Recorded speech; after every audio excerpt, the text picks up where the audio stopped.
Yang kami hormati Ketua Umum PMOG SMA Lab School Jakarta tahun 2020-2021. Yang kami hormati Ketua 2 POMG SMP dan SMA Lab School Jakarta tahun 2020-2021. Yang kami hormati pengurus POMG SMP dan SMA tahun 2020-2021. Yang sangat kami hormati dan sayangi penyampai tausiah Ustadz Dodi Al-Jambari dan peserta kajian yang berbahagia. Puji dan syukur kehadirat Allah Subhanahu wa Ta'ala karena atas berkah dan rahmat ridhonya. Maka pada hari ini Selasa tanggal 14 September 2021 kita masih dapat bertatap muka secara virtual dalam keadaan sehat walafiat di ruang Zoom ini dalam rangka kajian bulanan yang merupakan program kerja Rohis POMG SMP dan SMA Lab School Jakarta. Salawat dan salam kita curahkan kepada Nabi Allah Muhammad Sallallahu Alaihi Wasallam beserta keluarga, sahabat, dan para tabi'in. Semoga kita semua termasuk umatnya yang taat dan berhak mendapat syafaatnya di hari akhir kelak. Amin ya Rabbal Alamin. Kami selaku pembawa acara izinkanlah untuk membacakan susunan acara pada kajian siang hari ini sebagai berikut. Yang pertama adalah pembukaan, yang kemudian kedua dilanjutkan dengan sambutan pembuka. Yang ketiga tausiah. Yang keempat adalah sambutan penutup. Yang kelima adalah penutup. Demikian rangkaian acara siang hari ini. Sebelum kita masuk ke acara berikutnya, marilah kita baca basmalah bersama-sama. Bismillahirrahmanirrahim.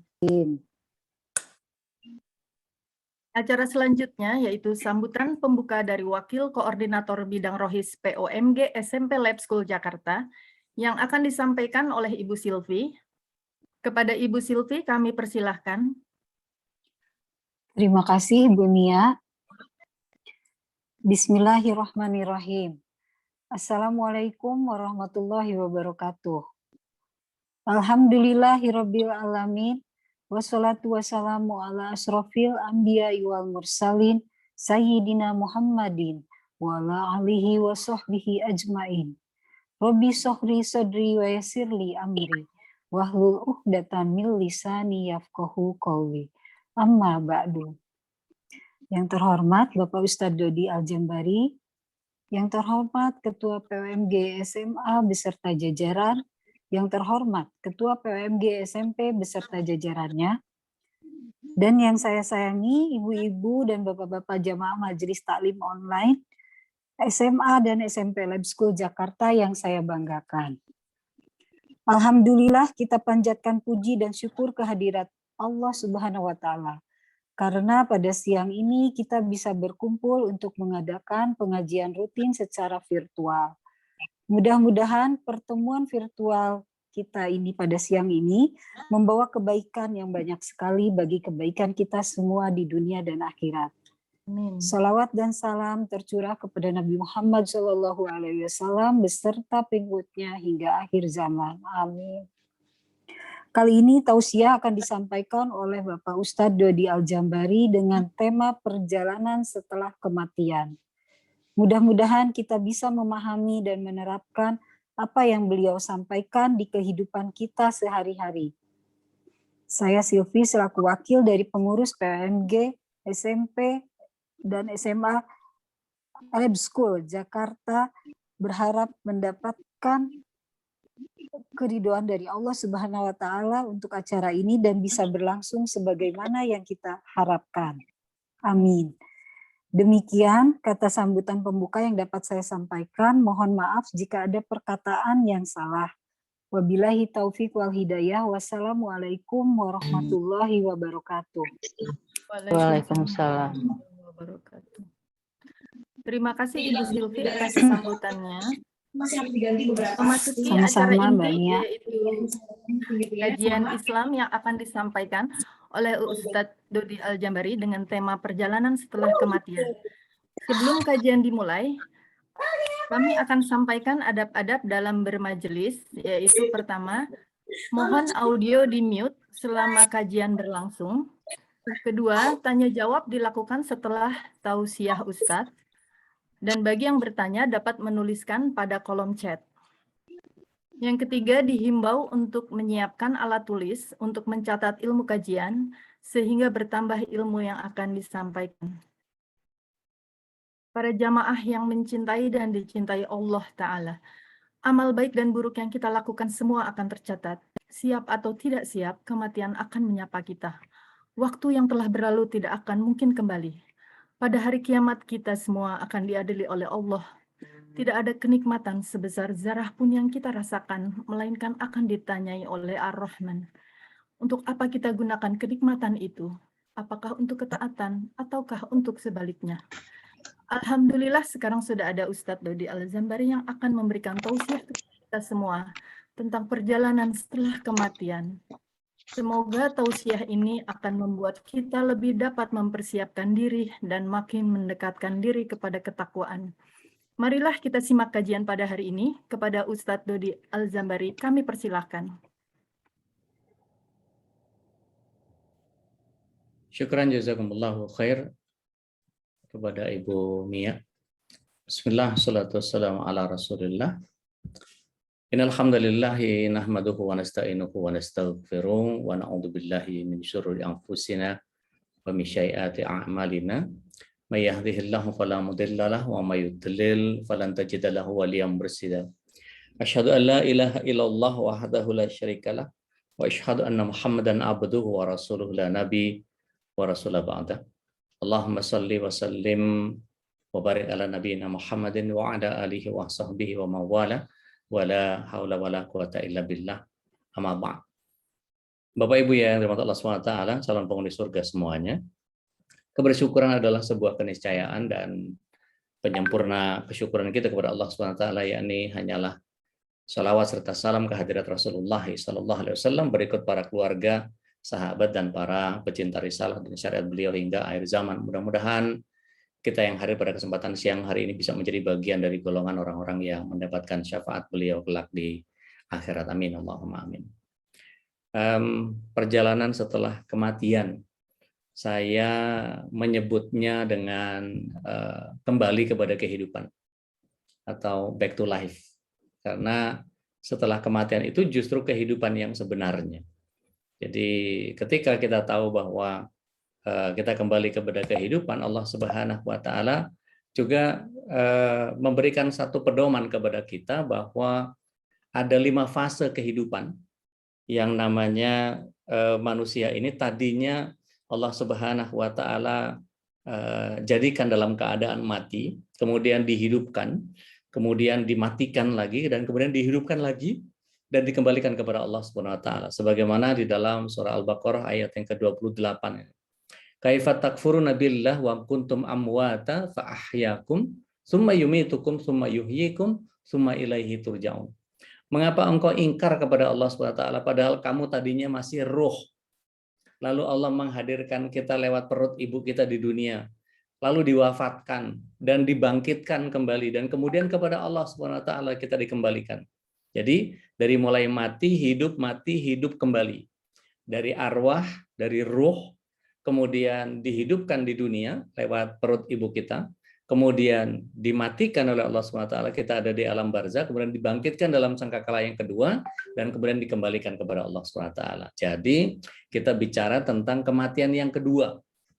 Kalau bicara tentang perjalanan setelah kematian, tapi menurut versi saya ini adalah kehidupan yang sebenarnya. Makanya saya katakan ini adalah disebut sebagai back to life. Nah, ini timeline-nya Bapak Ibu yang dirahmati Allah SWT, calon penghuni surga semuanya. Dari alam roh ke alam rahim di dunia, ke barzah, kebangkitan. Setelah itu kalkulasi, udah hitung-hitungan surga dan neraka.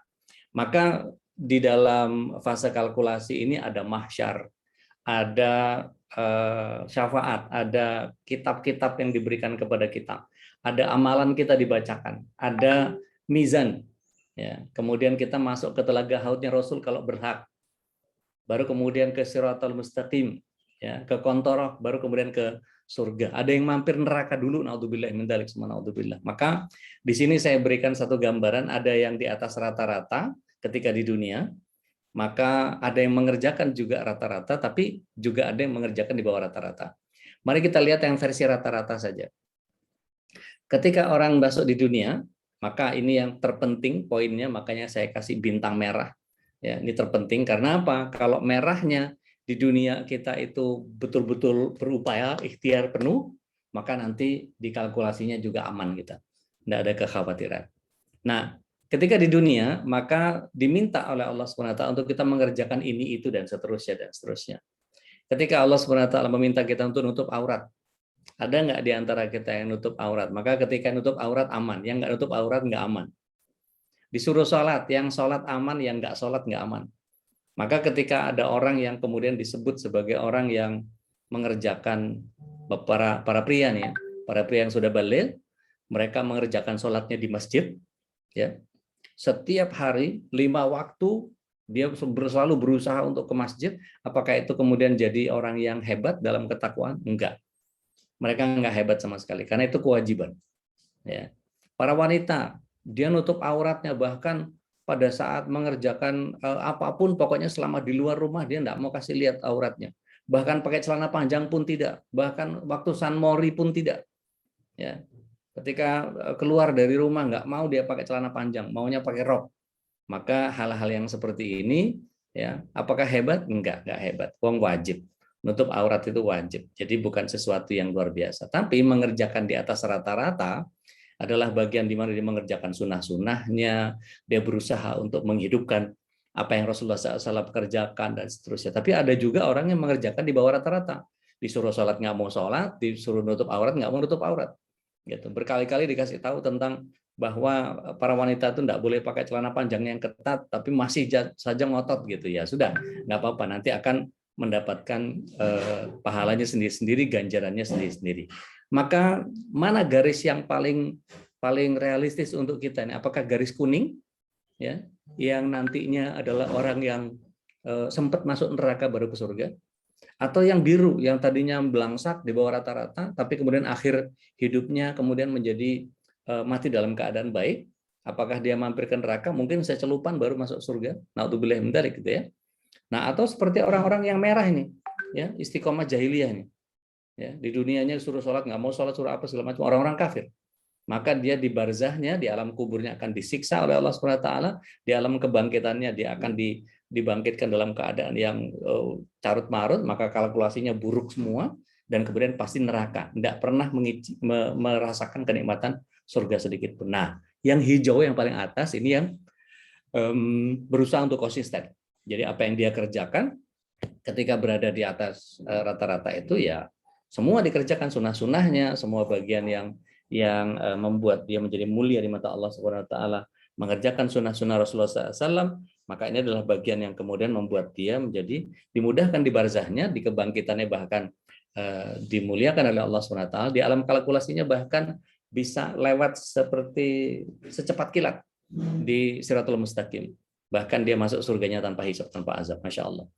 Mungkinkah kita seperti itu? Bisa saja kalau kita mau, ya. Nanti syarat-syaratnya nanti kita bahas, ya. Nah, perjalanan kembali manusia seperti yang saya katakan dari alam ruh, kemudian masuk ke alam rahim, masuk ke dunia, ke barzah, ke mizan, ke mahsyar, ke hisab. Nanti ada telaga haud, ada sirat, ada kontor, ada ini kalau dilengkapi, masya Allah nih, luar biasa. Baru kemudian neraka, surga. Neraka yang di sini yang dimaksud adalah neraka yang tidak kekal. Jadi cuman untuk mencuci orang-orang yang punya dosa, ya, kemudian dia dimasukkan ke surga untuk orang-orang yang beriman tapi punya sifat-sifat nifak di dalam hatinya, ya, baru kemudian dia masuk surga. Nah kemudian ini yang kemudian kita harus pahami, perjalanan kita sekarang ini ada di fase yang ketiga. Dari alam roh sudah lewat, alam rahim sudah lewat, kita di dunia sekarang. Nah, disinilah kemudian terpenting dari kita adalah mengerjakan bagian-bagian yang memang harus menyelamatkan kita. Tapi sebelum itu kita akan pelajari lebih detail tentang bagaimana perjalanan kembali kepada manusia itu dari mulai alam ruh. Di dalam surah 7 ayat 172 Allah SWT menyatakan dengan sangat jelas, wa iz akhadha rabbuka min bani adama, ya, duhurihim dzurriyyatahum ashhaduhum ala anfusihim. Ditanyakan satu-satu, diambil kesaksian terhadap setiap ruh ketika itu. Alastu birabbikum? Bukankah aku ini Tuhanmu? Apakah kalian menjadikan aku sebagai Rabbmu? Maka semua ruh kita, Anda semua, ya, semua manusia di alam ruh itu menjawab, bala, betul. Ya. Syahidna, kami menjadi saksi. Engkau akan kami jadikan sebagai Tuhan kami. Maka Allah SWT menyatakan bahwa ketika dikatakan bala syahidna, intakulu yaumal qiyamah, nanti di hari kiamat, ya, itu dikatakan bahwa inna kunna an hadza ghafilin. Jadi ini adalah orang-orang yang lengah, ya, adalah orang-orang yang kemudian supaya mereka tidak ngaku-ngaku setelah itu kan saya tidak pernah janjian apa-apa, enggak. Semua orang, ruh siapapun akan berhadapan dengan Allah Subhanahu wa taala, kemudian ditanya dan kita menjawab, alastu birabbikum? Bala syahidna. Kita sudah berkonsesi dengan Allah Subhanahu wa taala bahwa Allah adalah jadi Tuhan kita. Dan kita sudah bersyahadat yang pertama kali ini sebelum kita merasakan kehidupan yang sebenarnya. Nah, Bapak Ibu yang dirahmati Allah Subhanahu wa taala, mari kita lihat di dalam surat 16, surah An-Nahl ayat yang ke-78. Di sana Allah Subhanahu wa taala mengeluarkan dari perut ibu kita, ya. Wallahu akhrajakum min butuni ummahatikum la ta'lamuna syai'a. Tidak tahu apa-apa keadaan. Maka Allah Subhanahu wa taala wa ja'ala lakumus sam'a wal absara wal afida la'allakum tashkurun. Jadi ketika kita diciptakan oleh Allah Subhanahu wa taala keluar dari perut ibu kita, maka orang tua kita lah yang diminta oleh Allah Subhanahu wa taala untuk menjaga mereka dalam keadaan bersyukur. Begitupun kita, ya, para orang tua. Ketika Allah Subhanahu wa taala menghendaki perut ibu-ibu itu hamil kemudian melahirkan anak-anak kita, maka Allah Subhanahu wa taala memberikan hal yang sama, dilahirkan dari perut ibunya dalam keadaan tidak tahu apa-apa, perocot, cenger, oek-oek, nggak mengerti apa-apa, nggak punya pemahaman. Kemudian Allah Subhanahu wa taala menjadikan pendengaran, penglihatan dan hati supaya kita bisa bersyukur.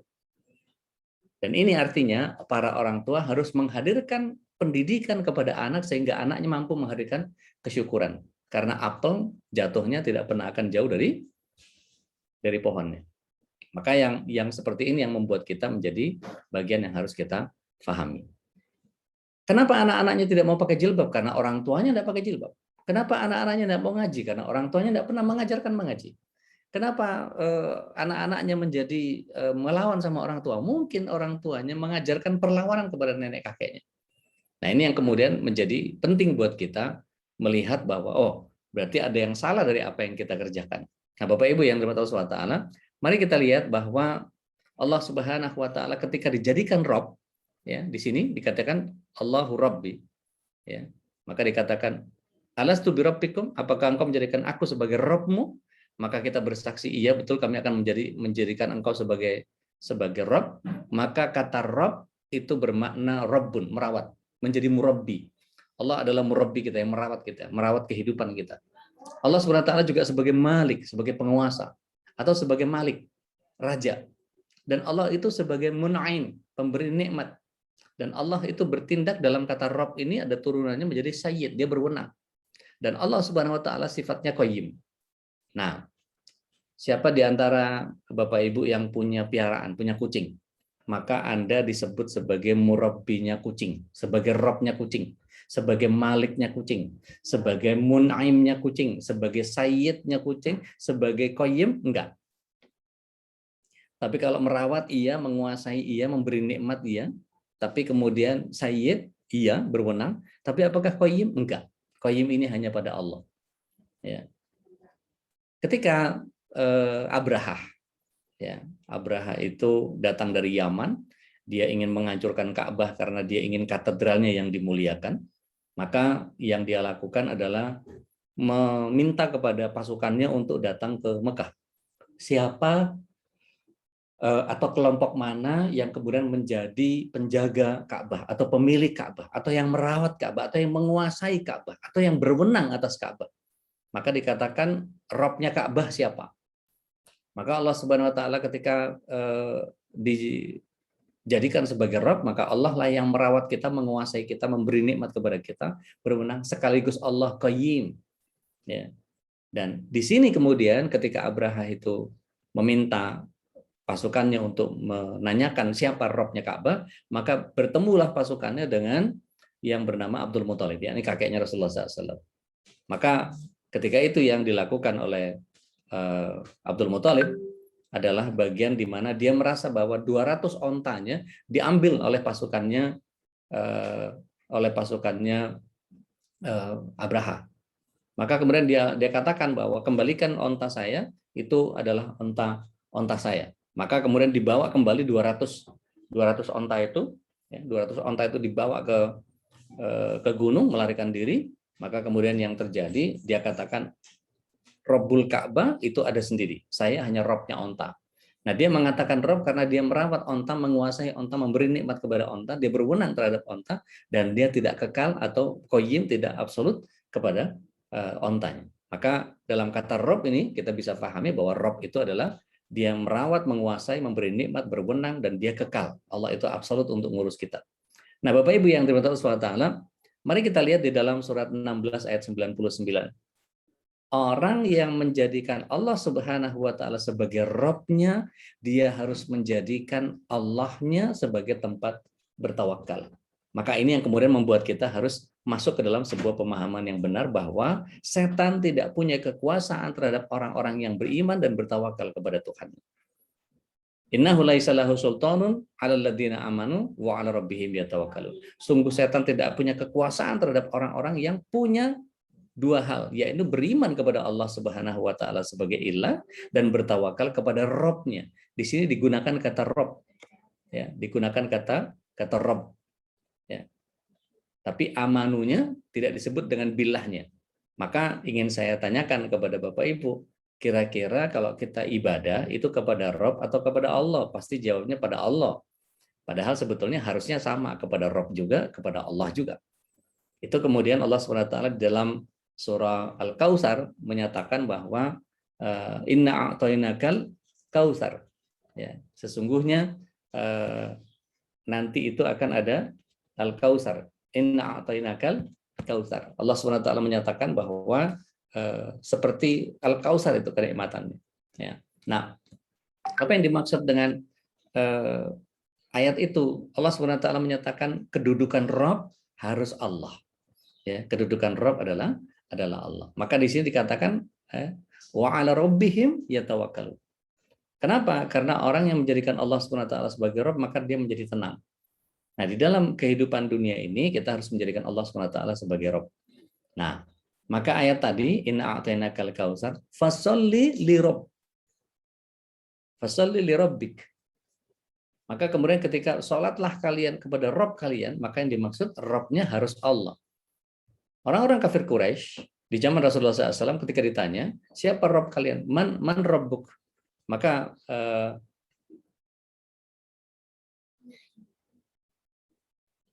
ketika itu Allah Subhanahu wa Ta'ala menyatakan bahwa fasholli li rabbik, maka sholatlah kalian kepada Rabbmu, maka Rabbnya harus Allah.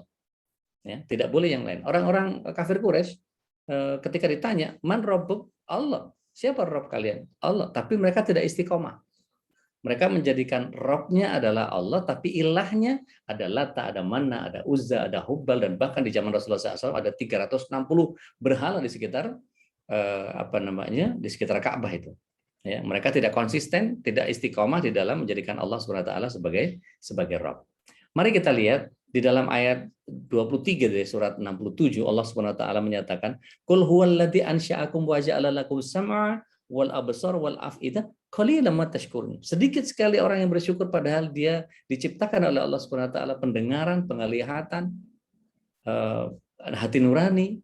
Ya. Mengapa bisa begini? Karena setiap orang punya yang namanya faktor internal dan eksternal. Ya. Allah Subhanahu wa Ta'ala menyatakan di dalam surah 91 ayat yang ke-8, fa'alhamaha fujuraha wa taqwaha.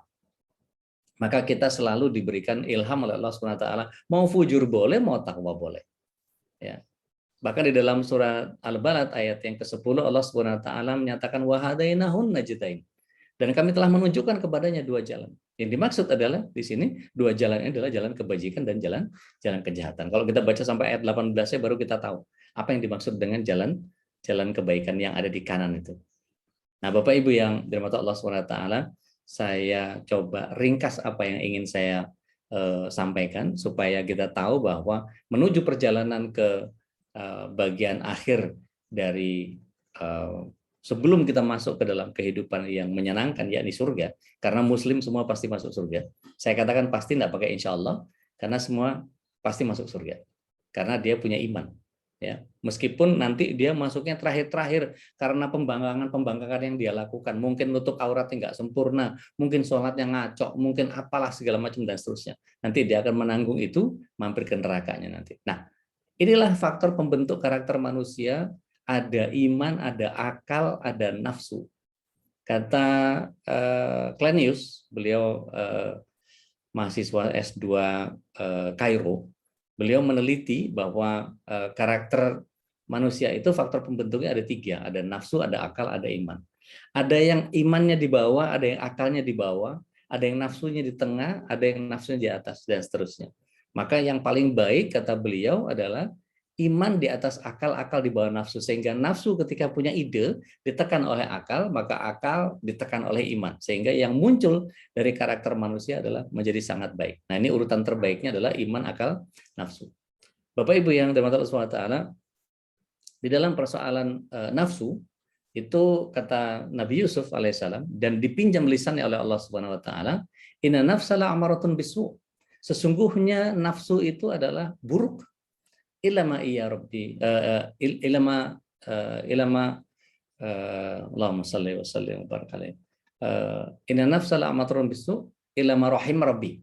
Kecuali yang dirahmati oleh Allah Subhanahu wa taala. Maka nafsu ini kemudian menjadi harus mengalahkan keinginan kita ini untuk kemudian berharap kepada apa yang Allah Subhanahu wa taala berikan kepada kita. Berarti kalau ada pertanyaan, mana yang harus kita dahulukan? Kehendak Allah atau keinginan kita? Maka jawaban sebagian orang akan menjadi sangat pencitraan sekali. Kehendak Allah, padahal dia punya keinginan juga yang harus dia munculkan. Padahal sebetulnya kalau kita mau belajar tentang bagaimana menjalankan kehidupan yang baik adalah yang tawazun, yang seimbang antara keinginan kita yang dirahmati oleh Allah Subhanahu wa taala.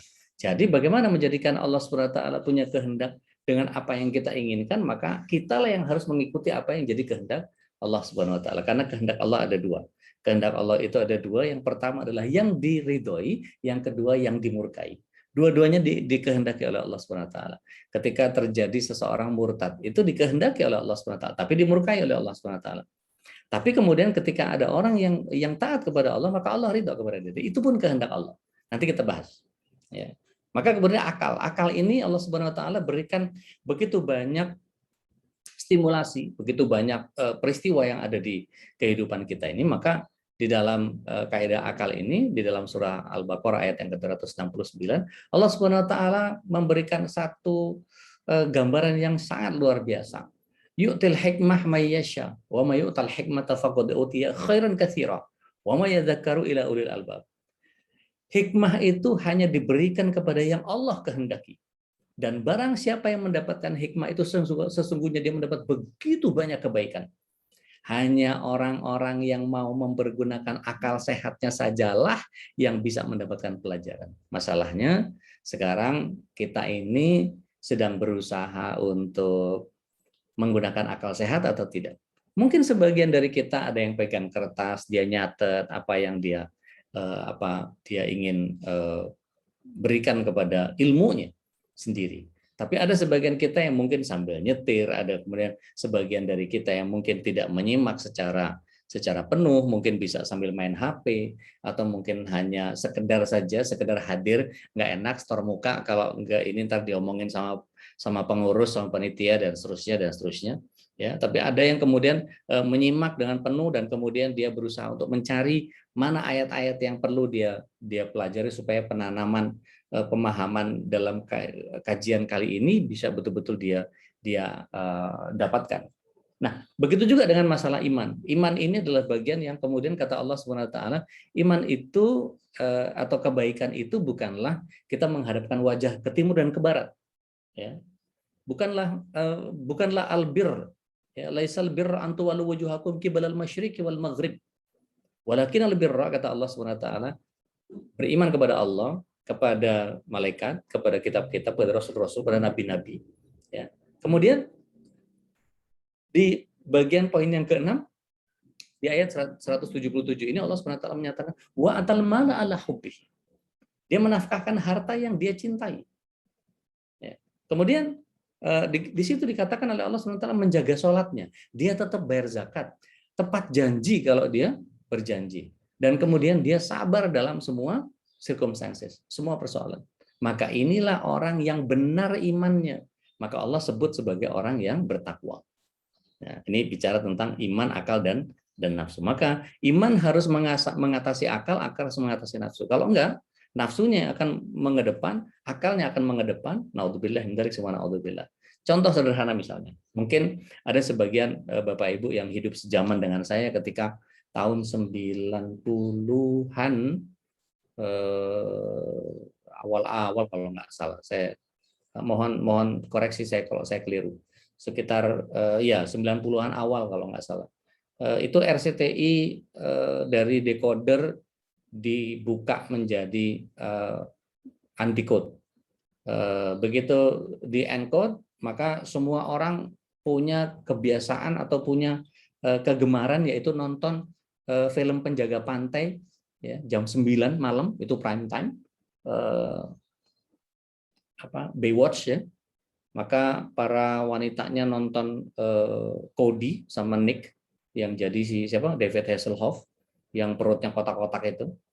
Kemudian para prianya kemudian nonton si Pamela Sue Anderson, ya, yang tubuhnya pating pelenuk. Nah, ketika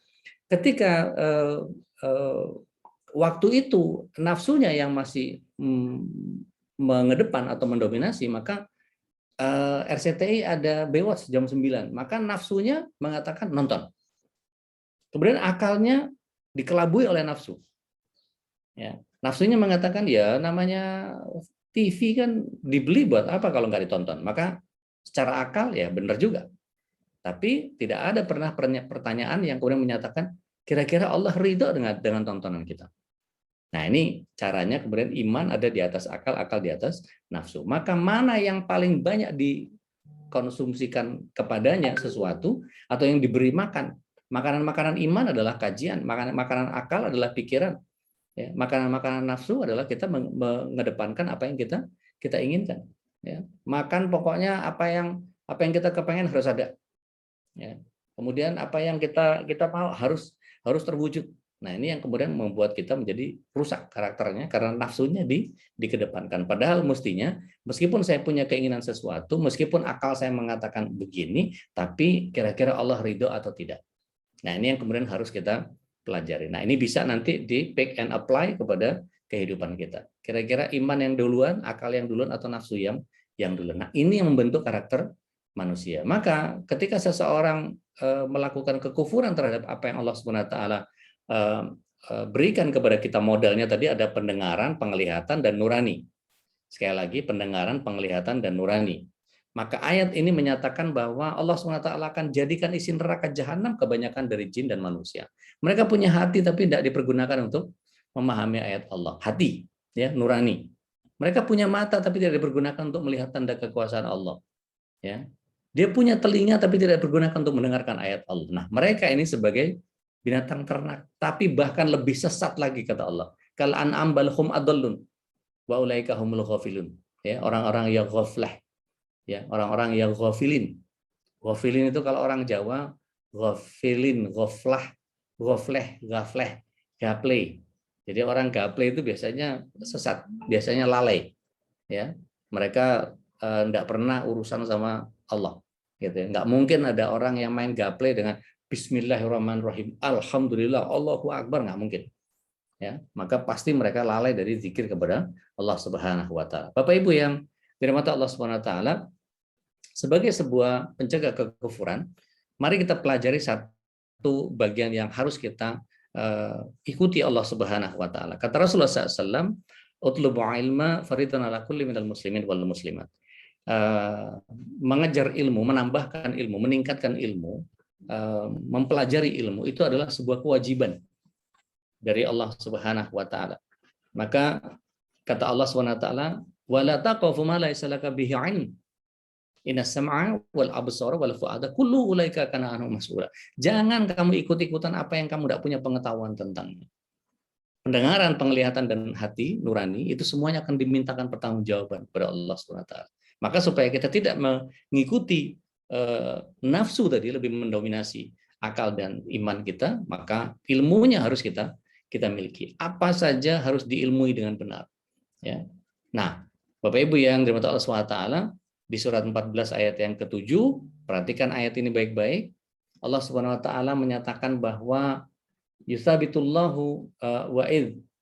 Di sini Allah Subhanahu wa taala menyatakan, mohon maaf, wa id ta'azzana rabbukum, ya, la in syakartum la azizanakum wa la in kafartum inna adzabi lasyadid.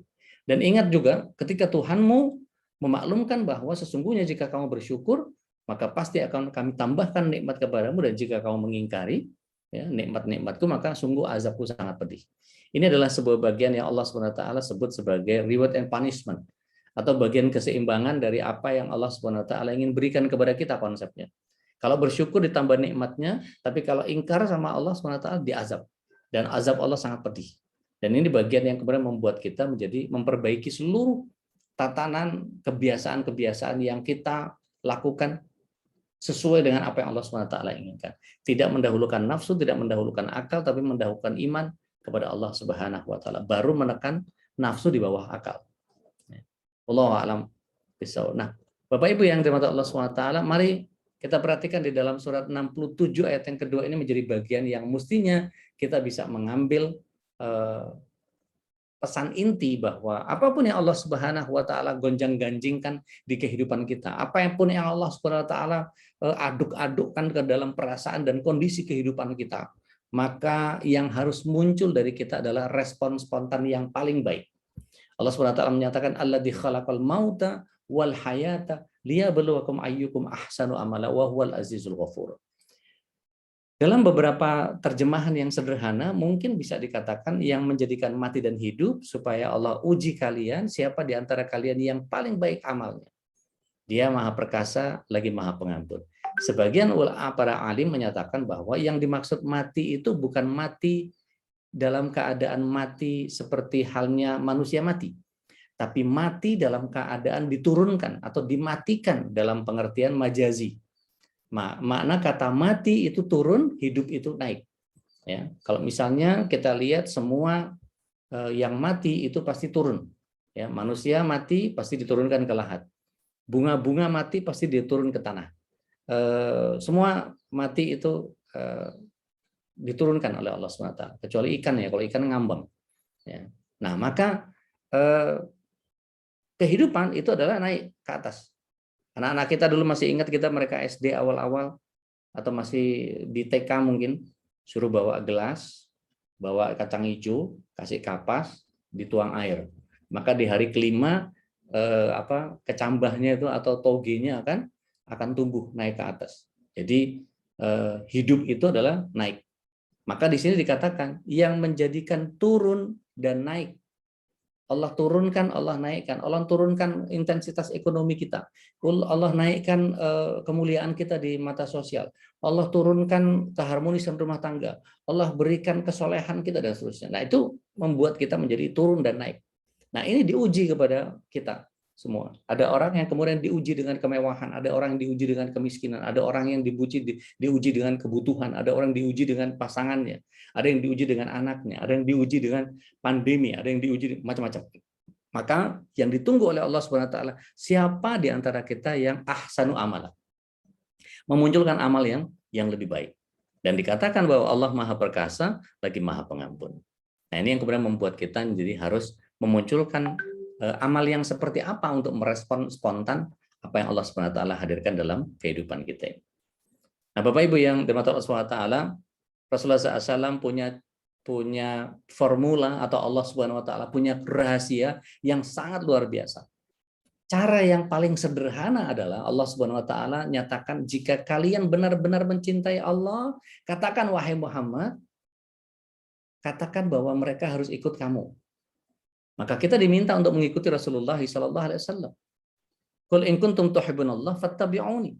Kalau memang benar-benar kalian mencintai aku, ittiba kepadaku. Fattabi'uni. Yuhibbukumullah wa yaghfir lakum dzunubakum wallahu ghafurur rahim. Allah pasti memberikan cintanya kepada kita dan pasti mengampuni dosa-dosa kita. Di sini dikatakan wallahu ghafurur rahim. Allah itu Maha Pengampun lagi Maha Penyayang. Nah, Bapak Ibu yang dirahmati Allah SWT, ini mungkin yang bisa saya hadirkan pada kesempatan siang hari ini. Mudah-mudahan Allah SWT ridho atas apa yang kita bahas pada kesempatan yang mulia ini. Mudah-mudahan apa yang kita bahas pada siang hari ini mendapatkan pemahaman yang benar di dada masing-masing kita, sehingga kita tahu di bagian mana kita akan memperbaiki apa yang kita lakukan dalam kesalahan-kesalahan, sehingga kita betul-betul masuk ke dalam sebuah bagian kecintaan yang Allah Subhanahu wa taala hadirkan tadi, sehingga kita selamat sampai menuju kepada akhirat kita. Wallahu a'lam bishawab. Saya kembalikan lagi ke Bu Nia. Saya berikan kesempatan untuk kita bisa diskusi. Mungkin ada yang mau membantah, mau nyanggah, mau nambahin, boleh, silahkan. Asal jangan marah-marah. Monggo. Baik Ustaz. Silahkan. Jazakallah khair. Terima kasih atas ya tausiahnya. Semoga menjadi ilmu ya bagi kita untuk mempersiapkan diri. Kepada semua jamaah, apabila ada hal yang ingin ditanyakan, dapat memberikan pertanyaan di kolom chat, sehingga kita bisa berdiskusi lebih lanjut dengan Ustaz. Mungkin diawali dari pertanyaan dari saya nih Pak Ustaz. Monggo, silakan Bu Nia. Kalau saya lihat gambaran kayak milestone-nya itu setelah nanti kematian ada alam barzah, kemudian saya lihat ada syafaat Ustaz. Nah. Jadi bagaimana gambaran syafaat bagi manusia setelah kematian sebelum hisab? Apakah misalnya kita mendapat syafaat sudah pasti timbangan atau hisabnya itu dapat surga, ataukah memang seperti apa gambarannya dan bagaimana untuk meraih syafaat Allah?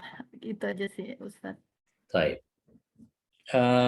Ini sebetulnya pertanyaan yang butuh 2 jam jawabannya. Tapi saya akan ringkas saja. Jadi Allah Subhanahu wa taala memberikan syafaat ini kalau secara etimologi asy-syafa' ini makna gandanya, tapi kalau disebut syafaat itu secara apa? Kalau bahasanya dia tunggal, dia pertolongan saja. Tapi kalau syafaat itu secara keseluruhan, dan dia istilah ya, menjadi penengah, memberi manfaat, menolak madarat gitu. Nah, jenisnya ada syafaat yang khusus. Ini ada syafaat uzma Rasulullah SAW. Maka Rasulullah SAW akan memberikan syafaat kepada kita. Jadi misalnya salah satunya ketika kita rajin baca zikir pagi petang, ya, membaca raditu billahi rabban wa bil islami dina wa bi Muhammadin sallallahu alaihi wasallam nabiyya, maka Rasulullah SAW yang akan menggamit tangan kita, memastikan kita masuk ke surga. Itu Rasulullah SAW, nggak bisa yang lain. Bahkan ketika minta kepada Nabi Adam nggak bisa, Nabi Ibrahim nggak bisa, Nabi itu semua tuh, sampai ke Nabi Isa yang katanya Kristus, yang katanya saudara-saudara kita dia Kristus, ya, Yesus Kristus. Padahal yang Kristus itu siapa? Yang Kristus itu sebetulnya Nabi Muhammad SAW. Ya. Jadi Kristus itu apa? Juru selamat. Apakah Nabi Isa bisa memberikan keselamatan kepada kita nanti kelak di akhir? Nggak bisa. Tapi Rasulullah SAW bisa. Tapi kan nggak mungkin kita sebut Rasulullah SAW Kristus, kan nggak bisa. Ya, nanti dimarahin orang. Ya. Nah yang kedua ada syafaat umum. Nah, syafaat umum ini yang kemudian kalau kita bandingkan apa bedanya syafaat umum dengan syafaat uzma, maka yang disebut sebagai Rasulullah SAW mintakan kepada kita, yaitu Allah Subhanahu wa taala meminta kita untuk membantu diri kita sendiri, ya. Wa minal laili fatahajjat bihi nafilatan lak asa ayyab'atsaka rabbuka maqaman mahmuda. Dan pada sebagian malam hari salatlah tahajud. sebagai satu ibadah tambahan bagimu. Mudah-mudahan Allah mengangkatmu ke tempat yang terpuji. Ini syafaat yang sifatnya hanya Allah Subhanahu wa taala yang memberikan maqam mahmud tadi. Nah, ada syafaat yang sia-sia, Bu Nia, ya.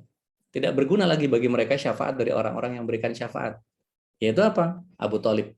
Ya, paman Nabi hanya keringanan azab saja, tidak sampai keluar dari neraka. Ini syafaat yang sia-sia. Ya. Ini naudzubillah min dzalik.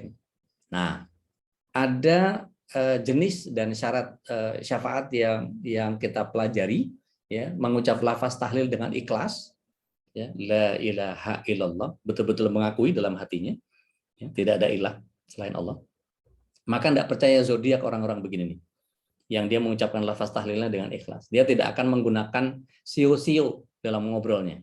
Dia tidak akan ngomong, kamu apa? Kamu Virgo? Oh saya Leo. Oh kayaknya saya lebih tua dari kamu, apalah segala macam dan seterusnya. Ya, tidak ada pedulinya sama sio dan zodiak orang-orang yang begini. Nah kemudian pertama Allah meridhai orang yang memberikan syafaat. Ya. Yang kedua Allah meridhai orang yang diberi syafaat. Dan ketiga Allah mengizinkan pemberi syafaat untuk memberi syafaat.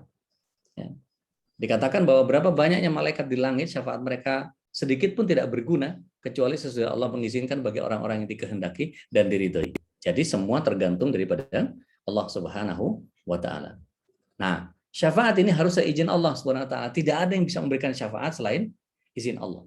Lalu Allah Subhanahu wa taala menyatakan pada hari itu tidak berguna syafaat kecuali syafaat yang Allah berikan. Gitu. Dan Allah Subhanahu wa taala telah meridhoi perkataannya. Dan Allah tahu segala sesuatu yang di hadapan mereka itu dan yang di belakang mereka, para malaikat itu. Dan mereka tidak diberikan syafaat, ya, melainkan kepada orang-orang yang diridhai oleh Allah Subhanahu wa taala. Dan mereka itu selalu berhati-hati karena takut kepada Allah Subhanahu wa taala. Seperti kita tahu para malaikat ini adalah bagian yang makhluk Allah Subhanahu wa taala yang kemudian dia bisa memberikan bantuan-bantuan kepada kita. Ini beberapa syafaat ya Bunia. Saya nggak akan habiskan ini dalam 2 jam. Allah Subhanahu wa taala, ya, Allah Jalla Jalaluhu, malaikat alaihissalam, kemudian iman sesuai dengan Nabi Ibrahim alaihissalam, ya. Kalau yang beriman pasti diberikan syafaat. Kemudian baca Quran itu syafaat juga nanti, ya. Orang-orang as-siddiqin, ya, orang-orang yang siddiq, ya, itu akan juga punya syafaat. Nanti kalau saya ini tiba-tiba kita semua udah di akhirat, Bunia nggak ketemu sama saya. Lo dulu Ustaz Dodi pernah ngajarin kami soal syafaat, kok nggak ada dia ya? Maka minta kepada Allah Subhanahu wa taala, ya Allah, tolong Ustaz Dodi, kok saya nggak lihat beliau karena dia ngajarin kepada kami. Ternyata saya masih nyangkut ada di neraka misalnya gitu. Masih harus dicelup. Maka kemudian auzubillah dari subhanallah, kemudian Bunia bisa sebagai seorang siddiqin, Bunia bisa memberikan syafaat. Ya Allah, karena saya diberikan syafaat ada 70 orang, karena wanita yang soleha itu punya 70 syafaat, ya, 70 orang kerabat diberikan syafaat. Jadi dia bisa comot-comotin itu. Makanya para setan ini tidak senang sama orang-orang yang soleha. Kenapa? Bahaya. Kalau dia misalnya satu Zoom ini wanitanya soleha semua, wah bahaya kata setan. Ya, bisa ngangkat 70 kali berapa orang ini? Saya sudah susah-susah masukin dia ke neraka, susah-susah bikin dia berdosa. Kok ini perempuan main comot-comot aja 70 orang, enak banget dia selamatin begitu. Maka dibikin bagaimana caranya supaya para wanita tidak dibuat menjadi solehah. Maka dibikin banyak yang menjadi salahah. Gitu. Ya, salahah maksudnya. Kemudian para wildan ini anak-anak yang keguguran. Ya. Atau anak-anak yang mati dalam keadaan masih di bawah umur imtiaz. Ya. Belum memayyiz dia. Ya, belum mengerti tentang kebaikan dan keburukan, biasanya di bawah 8. Ya. 40 sampai 100 orang yang tidak syirik menyolati jenazahnya. Maka kalau di dunia ini banyakin pasukan nyolatinnya. Gitu. Makanya kebayang kita kalau kita disolatin di Masjidil Haram, baik di Madinah maupun di Mekah, Masya Allah itu. Sekali sholat 2 juta. Allahu Akbar, banyak betul itu. Maka begitu juga syafaatnya Rasulullah SAW terhadap umatnya. Ya. Membaca surah Al-Mulk, ya, setiap malam. Ini juga membebaskan kita dari azab. Gitu. Ini syafaat juga. Puasa itu juga akan jadi penolong kita. Begitu juga dengan mati syahid.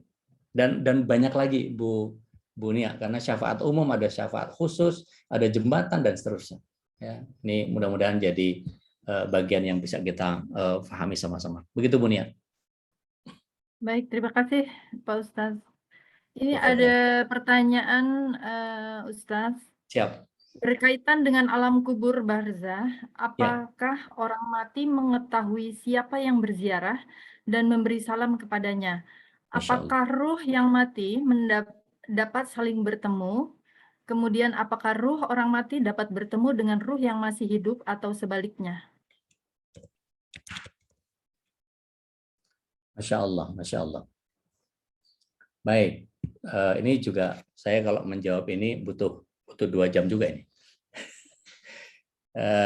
Tapi mudah-mudahan saya ringkas begini. Sebenarnya kalau mau di apa namanya dibahas secara detail sebetulnya memang menjadi sangat panjang. Nah, barzah itu perlu diketahui oleh kita bahwa ketika seseorang wafat, maka jasadnya yang sekarang ini ditinggal di dunia. Maka ruhnya pindah ke alam barzah. Alam barzah itu adalah alam yang dikasih tembok, dikasih dinding oleh Allah SWT, sehingga mereka tidak bisa kembali lagi ke dunia. Di barzah itu tidak akan ada orang yang berinteraksi dengan manusia yang masih hidup. Maka kalau ada yang mengatakan, 40 hari dia masih ada di lingkungan rumahnya, bohong. Nggak ada datanya. Ya, pasti dia mengada-ada itu. Ya. Mungkin jin korinnya kali yang masih berkutat di lingkungan itu, karena jin korin umurnya panjang dan setiap orang pasti punya jin korin gitu. Nah, kalau orang Jawa dulu bilang sedulur papat 5 pancer kakang kawah adi hari-hari, ya itu kalau orang Jawa itu biasanya ngadepin. Nah, itu yang dimaksud dengan jin korin tadi. Yang kata Rasulullah SAW, setiap orang pasti ada jin korinnya, kecuali Rasulullah SAW diperbantukan oleh Allah SWT kepada Rasulullah SAW sehingga tidak memberikan gangguan, tidak seperti kita.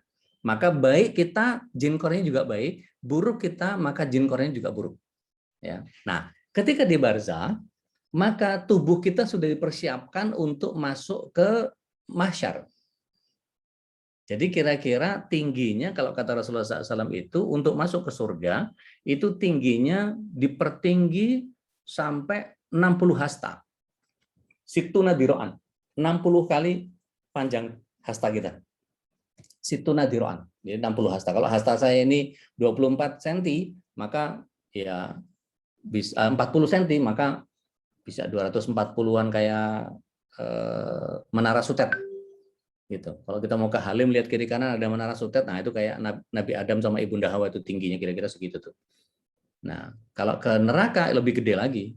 Giginya diperbesar, gigi gerahamnya diperbesar sebesar Uhud. Kulitnya dipertebal sampai 42 hasta. Tempat duduknya itu bainal Mekah ilal Madinah, sekitar 474 kilo point to point. Jadi besar sekali untuk dihajar, untuk disiksa, untuk diazab oleh Allah SWT dengan siksaan yang pedih. Nah, waliyadzubillah. Nah, kemudian apakah kemudian para roh ini nanti bisa bercengkerama dengan yang lain? Enggak. Dia menikmati nikmat kuburnya sendiri-sendiri dengan kenikmatannya masing-masing. Apakah mereka bisa berinteraksi? Enggak. Ya, tidak ada data tentang itu. Gitu. Kemudian apakah mereka bisa saling bertegur sapa? Enggak ada data tentang itu. Ya, jadi mereka yang dikasih azab sibuk sendiri sama azabnya, yang dikasih nikmat sibuk sendiri sama nikmatnya. Karena di alam barzah itu nanti ada 2 kondisi. Ada yang diazab, ada yang dikasih nikmat. Ya. Kalau yang tadi saya kasih timeline kita, ya, ada yang di atas rata-rata, ada yang di bawah rata-rata. Kalau yang di atas rata-rata, maka dia mendapatkan nikmat kubur. Kalau yang di bawah rata-rata, maka dia mendapatkan azab kubur. Waliyadzubillah.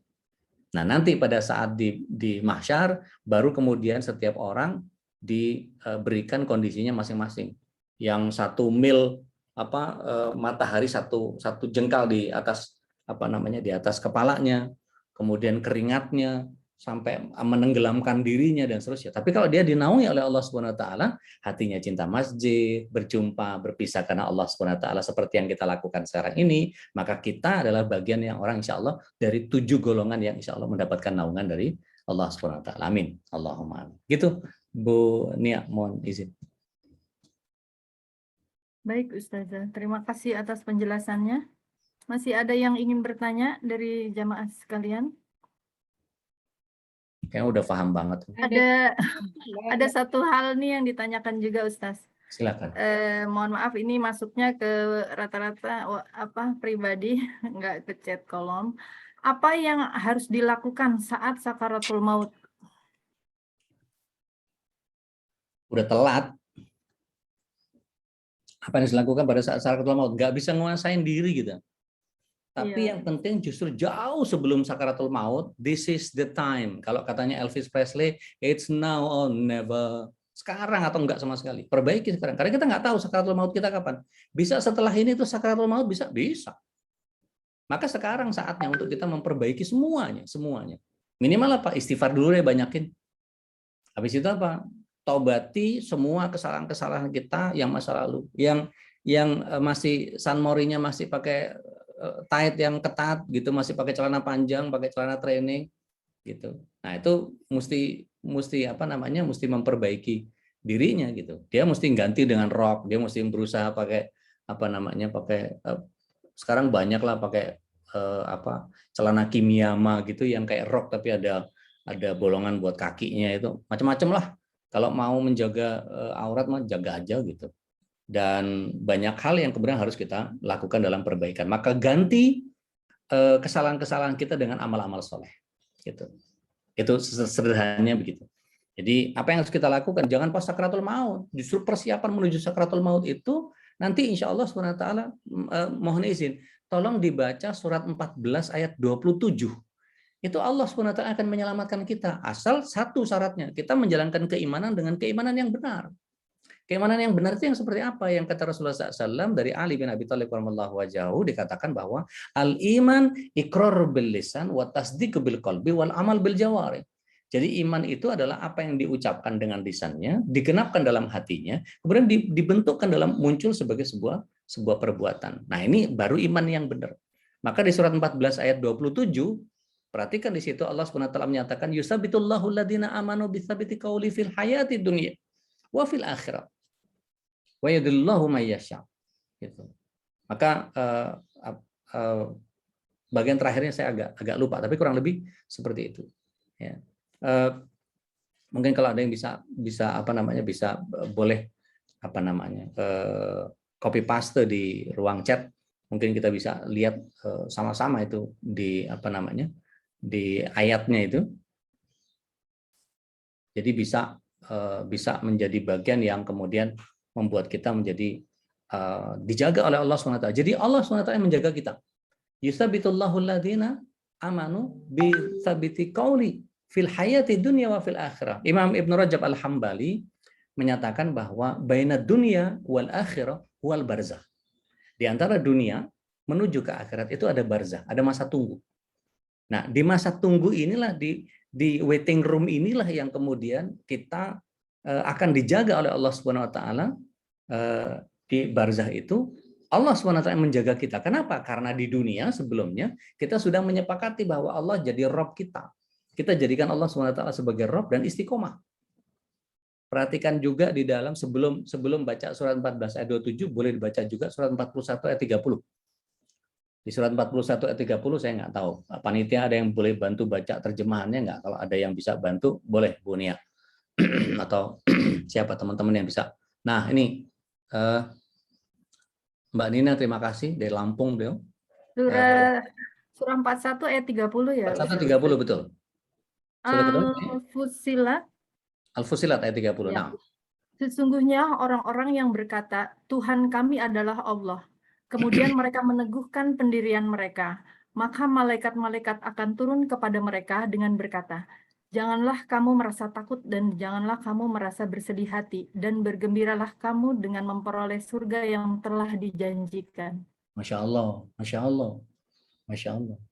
Jadi orang yang menjadikan Allah sebagai Rabbnya, innalladzina qalu rabbunallah sumastaqamu, dia istiqomah menjadikan Allah SWT sebagai Rabb. Siapa yang kau pertuhankan? Rabb. Rabbnya siapa? Allah. Siapa yang kau sembah? Allah. Siapa yang kau jadikan tempat bermohon? Allah. Siapa yang kau jadikan sebagai tempat meminta perlindungan? Allah. Pokoknya apa-apa Allah, Allah, Allah, Allah, Allah terus. Suami mulai macam-macam, Allah. Istri mulai macam-macam, Allah. Anak mulai rewel, Allah. Mertua mulai nyinyir, Allah. Orang tua mulai bawel, Allah. Tetangga mulai rese, Allah. Pokoknya Allah, Allah, Allah terus. Gitu. Jadi tidak mendahulukan yang lain kecuali Allah SWT. Maka apa kata Allah SWT? Tatanazzalu alaihimul malaika ala takhafu wa la tahzanu. Enggak akan punya rasa sedih, enggak punya rasa khawatir. Allah yang jaga. Maka ketika dia sudah menjadikan seperti itu, maka masuk ke surat 14 ayat 27 tadi. Allah yang akan jaga dia. Jadi ketika di awal tadi sudah saya katakan di surat 7 ayat 172 tadi, Alastu birabbikum qalu bala syahidna. Betul kami akan menjadikan engkau sebagai Rob kami. Maka di dunia kita menjadikan Allah SWT sebagai Rob seperti surat 41 ayat 30 tadi. Maka muncul konsekuensi logis dari apa yang kita kerjakan selama di dunia, yakni di surat 14 ayat 27 tadi. Allah yang meneguhkan lisan kita di dunia dan di akhirat. Dan di antara dunia dan akhirat itu malaikat akan bertanya kepada kita, man rabbuk. Dengan santai Allah Subhanahu wa taala memberikan kemudahan kepada kita. Kita punya kemudahan dari Allah Subhanahu wa taala, yusabbitullahu alladziina amanu bisabiti qauli fil hayati dunya wa fil akhirat. Kita dengan santai menyebut Allahu Rabbi. Ditanya, "Madinuk?" Islam Madinah. "Man nabiyuk?" Muhammad alaihi salatu wassalam rasul wa nabi. Jadi santai karena Allah SWT memudahkan. Jadi jangan pas lagi dekat sakaratul maut, jangan. Sekarang be prepare. Gitu Bu Nia. Mohon izin. Ini di saya juga ada beberapa yang bertanya, ini boleh saya bacain? Terima kasih. Baik. Baik, silakan Ustaz. Baik. Yang pertama, bagaimana sikap atau batasan hal apa yang kita lakukan jika ada teman kita yang bukan muslim meninggal? Ya, tetap sayangi mereka, urusan muamalahnya, dan boleh kita mengucapkan lafaz istirja, innalillahi wa inna ilaihi rajiun. Berhenti sampai situ, karena itu zikir kita kepada Allah, bukan doa untuk mereka. Karena innalillahi wa inna ilaihi rajiun itu untuk kita mengingat bahwa segala sesuatu yang datang dari Allah akan kembali kepada Allah Subhanahu wa taala. Dan cukup dengan itu. Maka tidak boleh mendoakan mereka. Mendoakan mereka itu hanya dengan hidayah. Samperin keluarganya, sediain air kemasannya, bikinin kuenya, atau kita bantu rapihin kursinya untuk orang yang melayat ke dia dan apa segala macam. Mungkin kita bantu apa kebutuhannya, makannya biar tetangga-tetangganya yang nanggung. Nggak apa-apa, kasih makan mereka, biar mereka udah, kamu fokus nangis aja, biar kita yang sediain semuanya, gitu. Kamu fokus nangis aja, biar kita yang beresin semuanya. Sampai ke makamnya kalau perlu kita bantuin urus apa segala macam. Kalau kita sebagai petugas RT ya kita kerjakan sesuai dengan fungsi kita apa segala macam. Tapi tidak boleh meminta maaf kepada Allah SWT atas mereka, atas dosa-dosa mereka. Tidak boleh memintakan selain hidayah kepada mereka. Maka sampaikan kepada mereka, kepada keluarganya, kalau perlu peluk dia dengan erat, sesama jenis ya. Kalau perempuan ya sama perempuan, laki sama laki, peluk sama dia. Mintakan sama Allah Subhanahu wa taala, mudah-mudahan kita sekeluarga dapat hidayah atau dijaga dalam hidayah. Kalau dia katakan amin, satu saat itu jadi hidayah buat dia. Gitu. Kurang lebih seperti itu. Nah, kemudian yang kedua, apakah jika mereka akan dibangkitkan juga di padang mahsyar? Iya. Dibangkitkan juga di padang mahsyar. Dan Allah akan permalukan mereka. Ya. Ini loh orang yang nggak taat sama aku yang selama di dunia ini kafir ini. Ini orang-orang kafir yang nggak pernah taat sama saya. Dipermalukan. Tapi kalau orang-orang beriman seperti kita, ditanya satu-satu, kayak interogasi.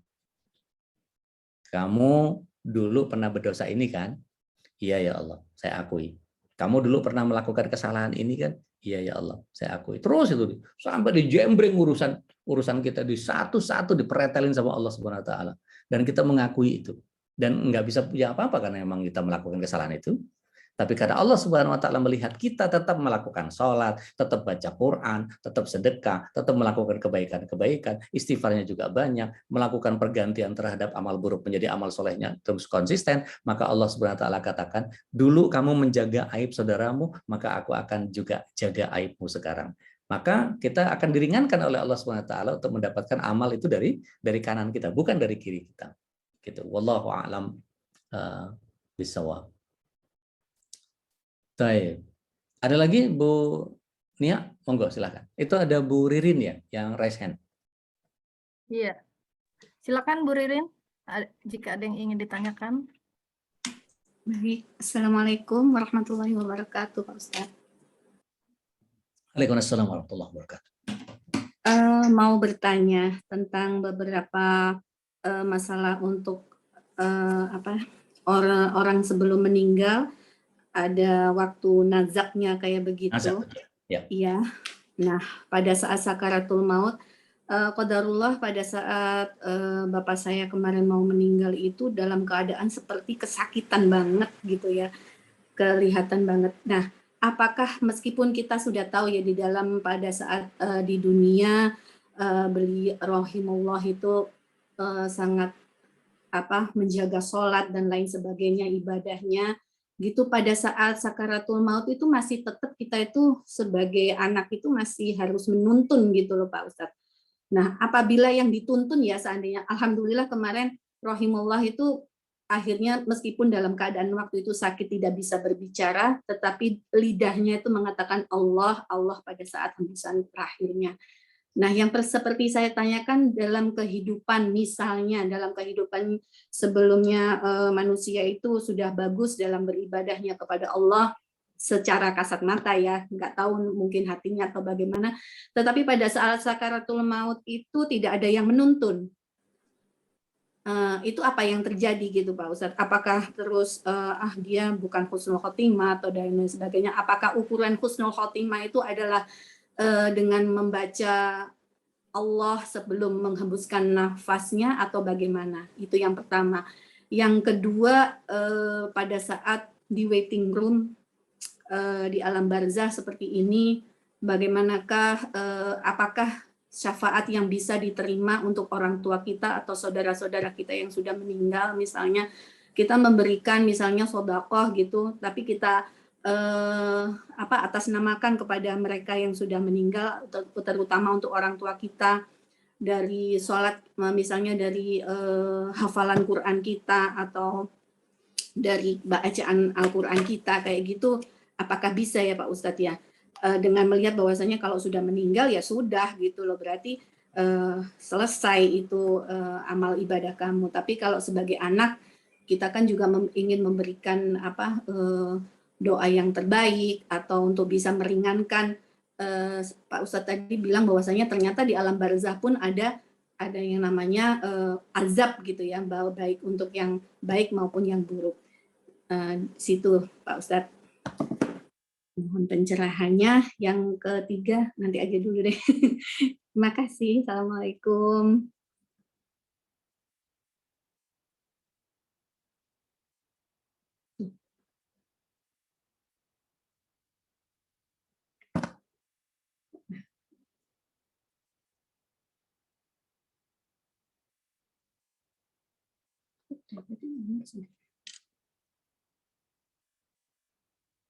Baik, Pak Ustadz. Sinyalnya sepertinya, Mbak. Oh, ini ada. Sudah ya? Iya. Apakah suara saya terdengar dengan baik? Terdengar, Pak Ustadz. Terdengar. Baik, tadi sempat hilang biasa buatan. Oh, Iya, hilang sempat Pak hilang. Ustadz. Ya, sinyalnya Sampai mana? naik turun. Kayak iman kita nih sinyalnya nih. Baik, jadi begini, Bu Ririn.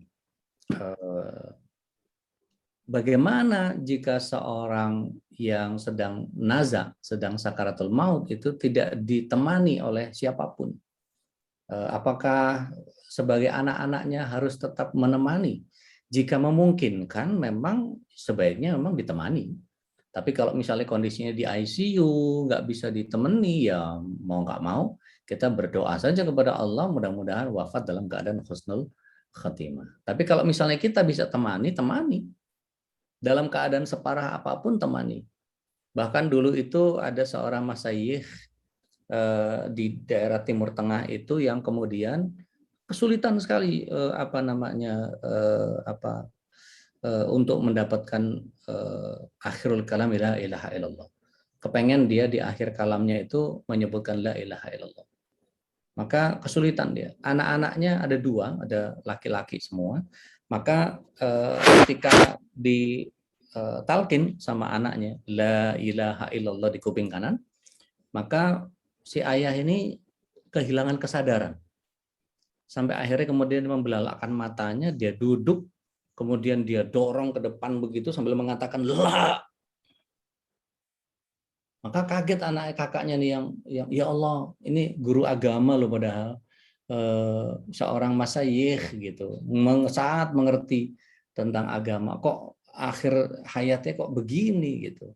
Maka nggak kuat si kakaknya ini, nangis. Maka gantian adiknya talkin. Kemudian jatuh lagi si bapak itu. Maka kemudian jatuh, tetap ditalkin sama adiknya, la ilaha illallah, terus pelan-pelan, la ilaha illallah. Membelalakkan mata lagi, terbangun dari duduknya, kemudian mendorong lagi, la, sambil teriak, la, betul-betul teriak. Ya.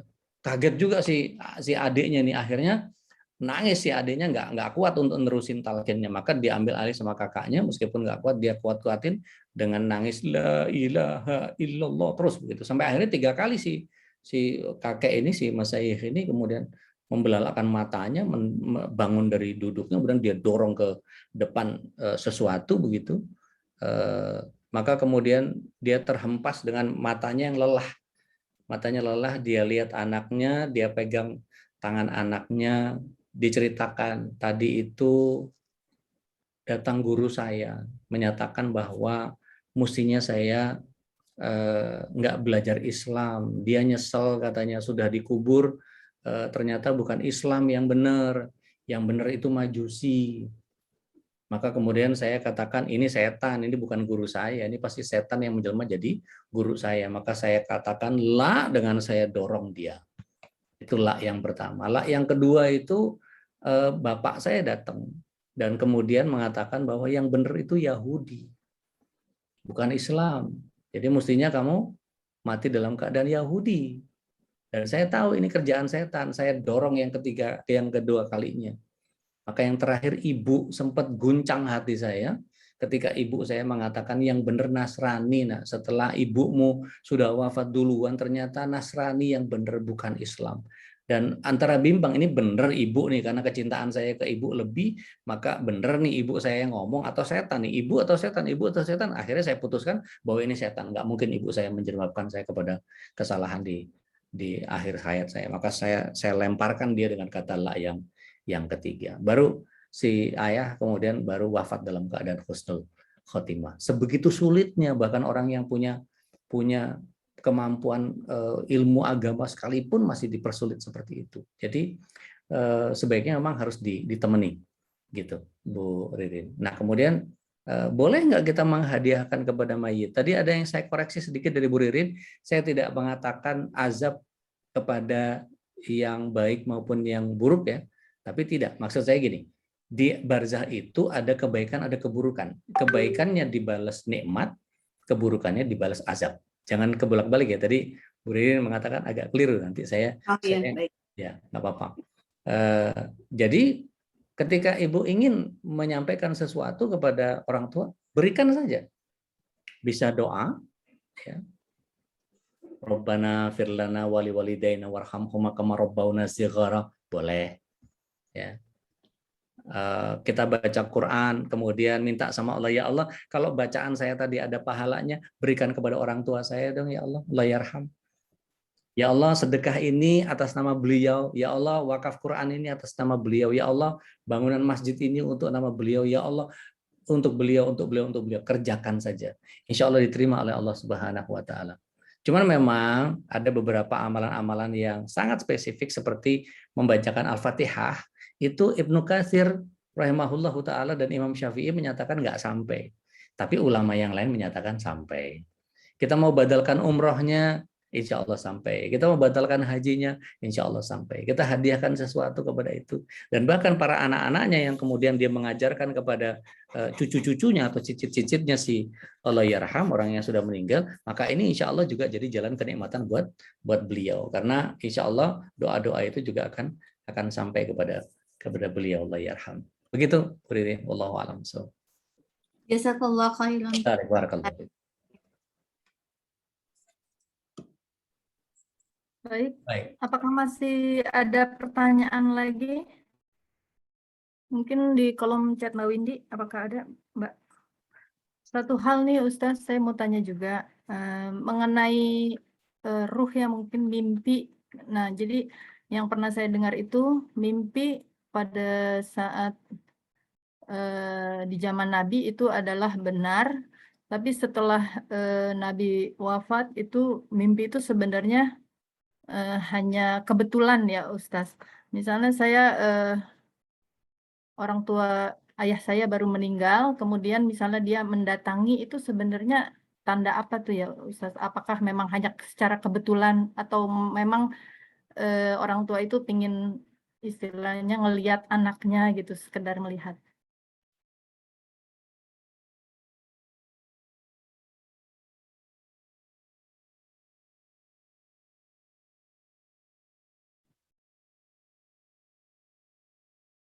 Assalamualaikum, Terputus Ustaz. sepertinya, Mbak.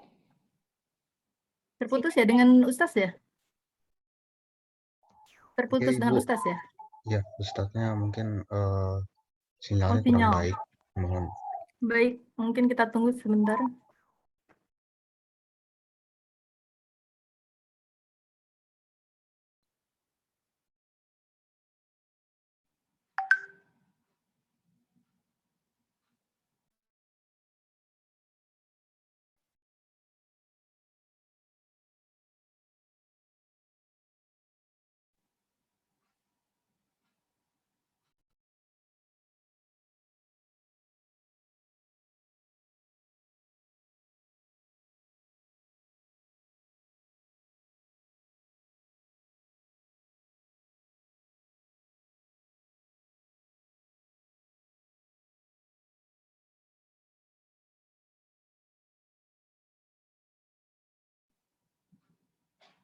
Alhamdulillah sudah Apakah bersambung. suara saya terdengar dengan baik?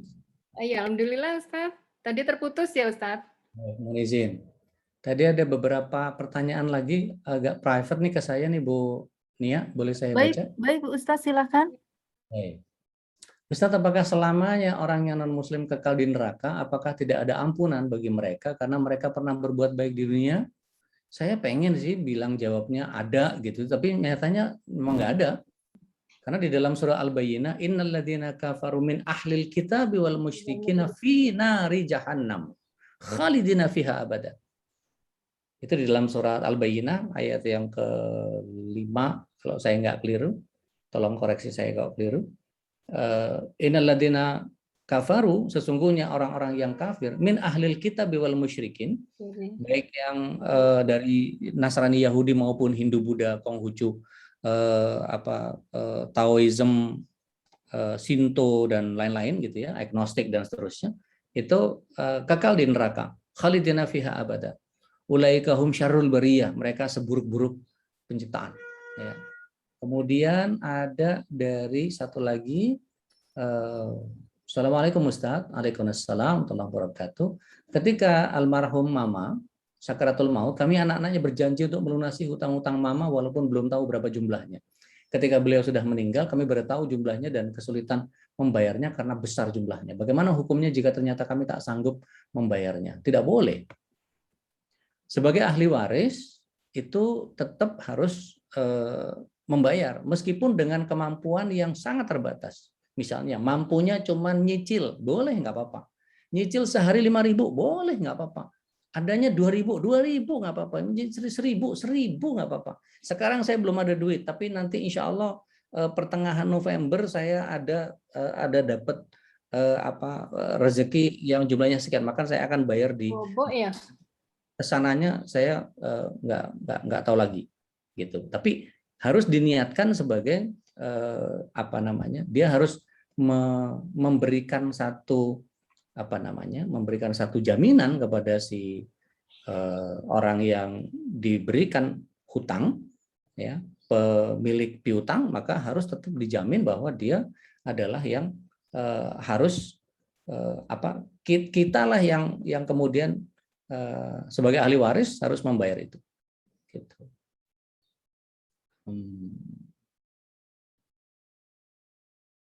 Baik, di saya sudah habis pertanyaan via chat private. Oh, ada lagi. Bentar, ada satu lagi nih. Bila orang tua kita sudah sepuh, ya, belum pernah diajarkan sholat oleh orang tuanya, dan saat ini anak-anaknya belum berhasil mengajaknya untuk sholat. apa yang sebaiknya dilakukan anak-anaknya saat menemani orang tua tersebut dalam keadaan lemah, sudah di tempat tidur saja.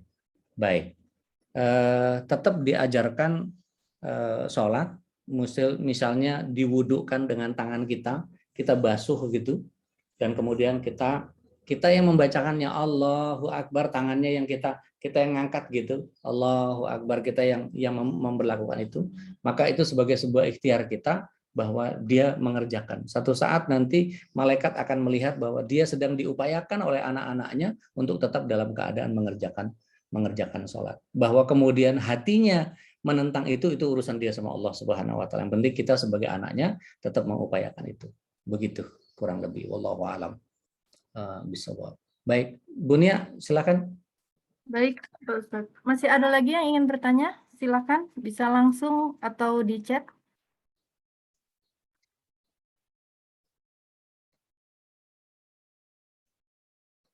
Ustadz mau tanya sedikit nih, pernah Silakan. Banyak juga pernah nonton YouTube gitu, Ustadz.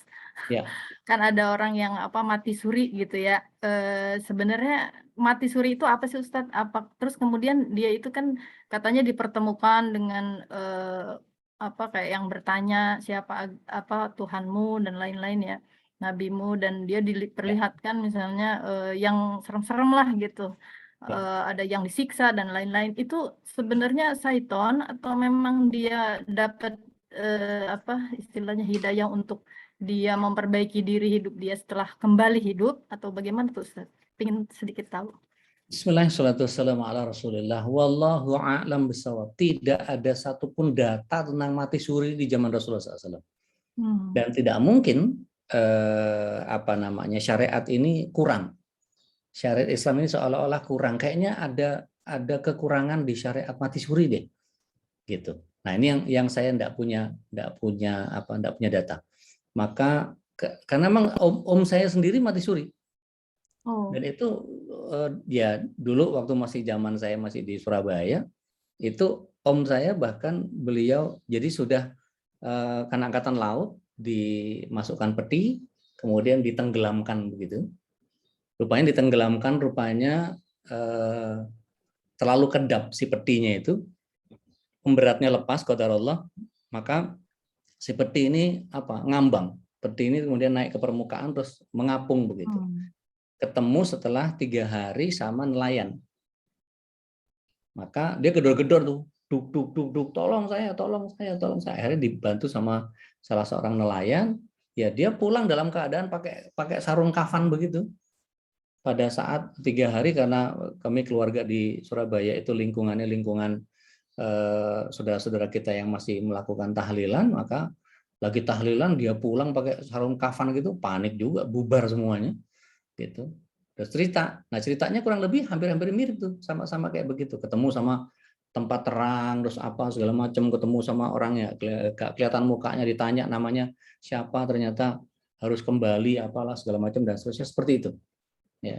Dan ketika saya pelajari dari beberapa literatur, memang tidak ada mati suri itu, atau mungkin saya yang kurang banyak baca atau kurang piknik mungkin, bacaannya kurang banyak lah gitu. Saya nggak tahu. Nanti mungkin ditanyakan ke Ustadz yang lain, karena di literatur saya nggak punya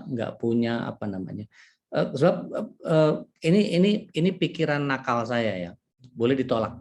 Karena bukan kebenaran yang ada datanya gitu ya. Ini hanya sebuah analisa saja. Jika seandainya Allah Subhanahu wa taala memerintahkan para malaikat untuk mencabut nyawa, apa iya benar malaikat bisa salah? Apa iya kemudian malaikat menjadi keliru, salah nyabut? Seceroboh itukah malaikat? Padahal malaikat itu nggak ada begitu. Gitu. Subhanallah amma yusrifun gitu. Allah SWT nggak mungkin melakukan kesalahan itu gitu. Dan malaikat juga nggak mungkin akan melakukan itu gitu. Kalau misalnya dia katakanlah dia merasakan bahwa dia berada di satu tempat itu segala macam dan seterusnya. Dia berjalan di sebuah lapangan gitu kosong, dia berjalan jauh banget rasanya segala macam. Kalau memang iya itu padang mahsyar, mestinya sekarang belum ada padang mahsyar. Karena belum kiamat. Kita ini harus melalui 2 fase dulu. Sangkakala pertama, mati semua. Sangkakala kedua, bangkit semua. Baru masuk mahsyar. Ya kalau dia ngeduluin ini apa ini? Jadi datanya nggak jelas. Buat saya agak fenomenal gitu. Tapi ya saya nggak tahu. Kalau saya mungkin belum banyak baca kitab ya, karena kitab itu masya Allah puluhan ribu kitab, dan cerita tentang itu kan agak special case ya. Tapi kalau saya coba beberapa kitab besar yang saya pernah pelajari dan beberapa guru saya pelajari, saya tidak pernah mendapati tentang mati suri itu. Wallahu a'lam bishawab. Boleh jadi itu halusinasi yang dibuat sama jin atau semacamnya. Karena kalau dalam dunia medis mati suri itu dimungkinkan, gitu, dimungkinkan. Jadi Mungkin detak koma jantungnya, ya Ustaz. iya koma, detak jantungnya berhenti, tapi sebetulnya otaknya belum berhenti. Jadi ada degup yang mencukupi, tapi ketika berdegup ulang maka sudah rusak semua sistemnya, karena udara yang masuk ke otak itu udah langsung pasti stroke aja. Karena udara yang masuk ke otak itu begitu turun, udah habis, selesai. Pasti kemampuan berpikirnya, karena otak itu menurut dunia kedokteran nutrisi yang terbaiknya adalah oksigen negatif, maka ya karena saya sudah pernah merasakan sendiri bagaimana rasanya hipoksia waktu COVID kemarin itu. Hipoksia itu betul-betul, Masya Allah, itu betul-betul nggak bisa mikir, nggak bisa nalar, nggak punya logika. Saya hanya ketemu sama titik terang putih, spreading begitu saja, terus kemudian ketemu sama titik putih yang menenangkan. Saya cuma urusan saya, ini cuma urusan saya sama Allah saja, selesai. Saya nggak mikirin macam-macam, dan itu yang dinamakan, ternyata yang dinamakan hipoksia sampai seperti itu. Gitu. Nah, hipoksia itu adalah kadar udara yang tidak sampai ke otak, mencukupi. Nah, bayangkan kalau orang mati suri, apakah seperti itu? Nggak tahu juga saya. Wallahu a'lam. Moga ditanyakan ke Ustadz yang lain yang punya referensi jauh lebih baik dari saya. Baik Ustaz. Ini ada pertanyaan, mungkin untuk non-muslim ini ya. Apakah non-muslim itu sebenarnya ada catatan amal dan keburukan enggak Ustadz, seperti yang kita tahu untuk orang muslim, dan bagaimana istilahnya mungkin kaum non-muslim yang sangat-sangat baik, mungkin saya pernah dengar mungkin ada neraka juga, tingkatannya banyak, apakah yang di atas atau di bawah, seperti apa gambarannya? Ada pertanyaan seperti itu. Masya Allah, tabarakallah. Udah jawab sama Bu Nia tuh, udah benar jawabannya. Jadi nggak perlu saya jawab lagi. Jadi begini, dalam kajian Ar-Rahman Ar-Rahim dalam Asmaul Husna itu, Allah itu Ar-Rahman kepada seluruh manusia, kepada seluruh manusia. Mau makhluk yang penampilannya hancur sekalipun gitu ya, kucing kurap, anjing buduk gitu, tetap dikasih rahmat sama Allah SWT, yaitu udaranya sama 24 jamnya, sama minumnya air, kalau ada makanan yang mungkin dia rasakan nikmat dan seterusnya. Itu sama, itu rahmat. Itu Ar-Rahmannya. Tapi khusus Ar-Rahim, itu Allah SWT berikan hidayah kepada orang yang dikehendaki oleh Allah SWT. Kita, ini undangan disebar nggak tahu kemana tahu ya, tapi yang terundang, terpanggil dirinya untuk mau duduk di depan Zoom seperti ini, ya cuma segini ini. Berapa orang? 154 orang. Gitu. Ada banyak orang yang tadi beberapa ngabarin saya, karena saya tanya ke Bu Widi, boleh di-share nggak? Boleh Ustaz, itu kan buat umum. Oh ya, saya nggak ngelihat gitu. Maka begitu saya share, alhamdulillah banyak nih teman-teman saya yang ada, banyak lah kalau saya sebut satu-satu, banyak betul. Ketika itu banyak juga yang izin ke saya, izin Ustaz, masih ada kerjaan, izin nggak bisa. Ada YouTube-nya nggak Ustaz, apalah segala macam dan seterusnya gitu. Saya pikir memang kalau memang betul-betul mendapatkan rahimnya Allah SWT, pasti dipilih oleh Allah SWT. Nah, bagaimana dengan non-muslim ini? Bagaimana dengan Mother Teresa yang punya kemuliaan, memuliakan orang-orang yang Masya Allah. Bagaimana Ian Ivy, bagaimana Cristiano Ronaldo, bagaimana banyak macam, kalau kita sebut banyak banget orang yang luar biasa gitu ya. Sayangnya ayat tadi tidak bisa dikoreksi. Innal ladzina kafaru min ahlil kitabi wal musyrikin fi nari jahannam khalidina fiha. Nah, Persoalannya adalah apakah mereka mendapatkan tingkatan-tingkatan? Tadi Bu Nia sudah jawab tuh. Mohon dikoreksi Bu Nia kalau saya keliru. Jadi ketika diberikan tingkatan oleh Allah SWT, maka neraka itu juga punya tingkatan-tingkatan.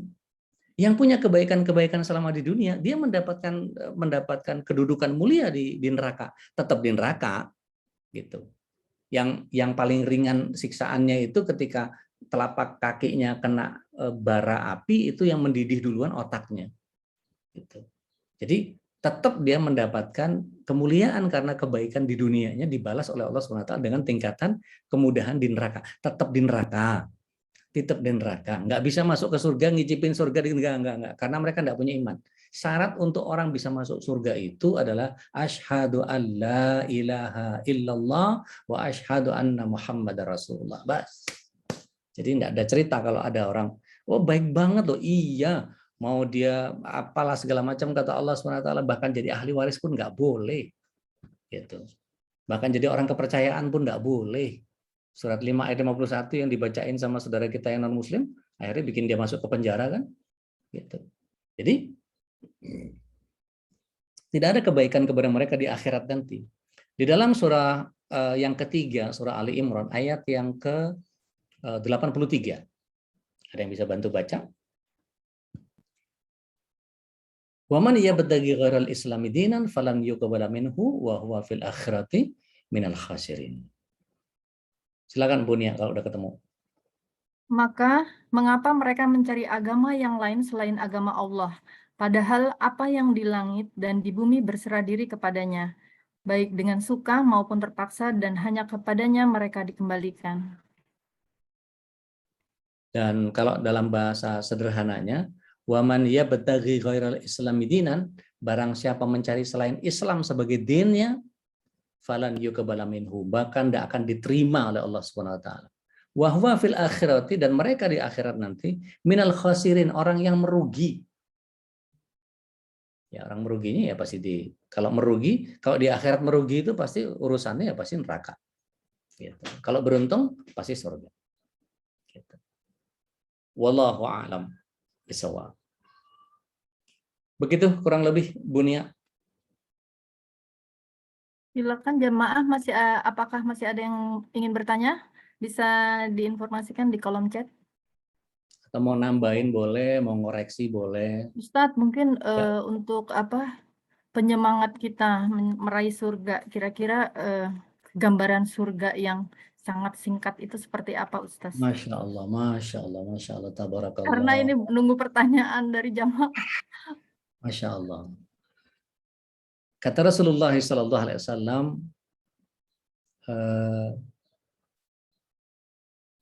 surga dan neraka itu tidak pernah tersirat di pikiran orang, tidak pernah terbesit dalam khayalan orang, tidak seperti yang dipikirkan orang. Jadi apapun yang kalian katakan tentang surga, surga tidak seperti itu, kata Rasulullah SAW. Jadi habis sudah bayangan kita tentang itu. Tapi Allah SWT berikan metaforanya, bahwa di bawahnya mengalir sungai-sungai, diberitakan sungai-sungainya itu kita bisa ciduk pakai piala dari emas. Sekarang boleh nggak kita pakai piala emas? Nggak boleh.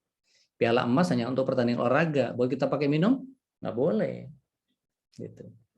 Nyiduk pakai piala emas gitu. Nyiduk, tinggal nyiduk aja. Ada air, ada madu, ada susu, ada arak yang tidak memabukkan. Masya Allah, yang kayak apa itu? Setelah itu para wanita soleha akan dikelilingi oleh 80.000 pembantu. Masya Allah. Ini di dunia aja pembantu 5 yang minta pulang semua. Bayangkan 80.000 pembantu itu membantu kita kayak apa itu.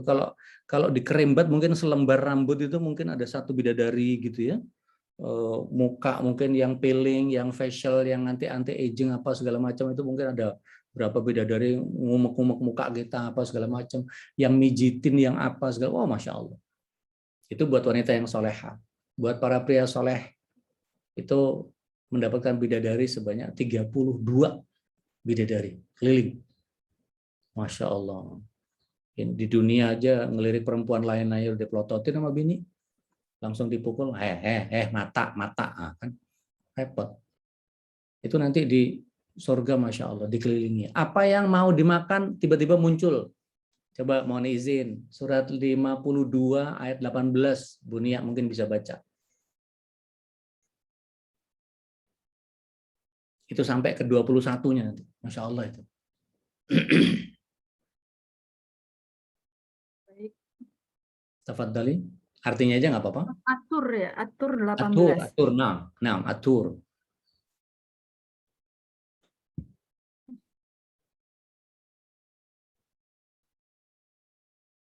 Mereka bersukaria dengan apa yang diberikan Tuhan kepada mereka, dan Tuhan memelihara mereka dari azab neraka. Masya Allah. Berarti bebas dari azab neraka pasti nikmat surga. Lanjut. 17-nya. Kemudian dikatakan kepada mereka, makan dan minumlah dengan rasa nikmat, sebagai balasan dari apa yang telah kamu kerjakan. Masya Allah. Masya Allah. Orang masuk surga itu nggak ada cerita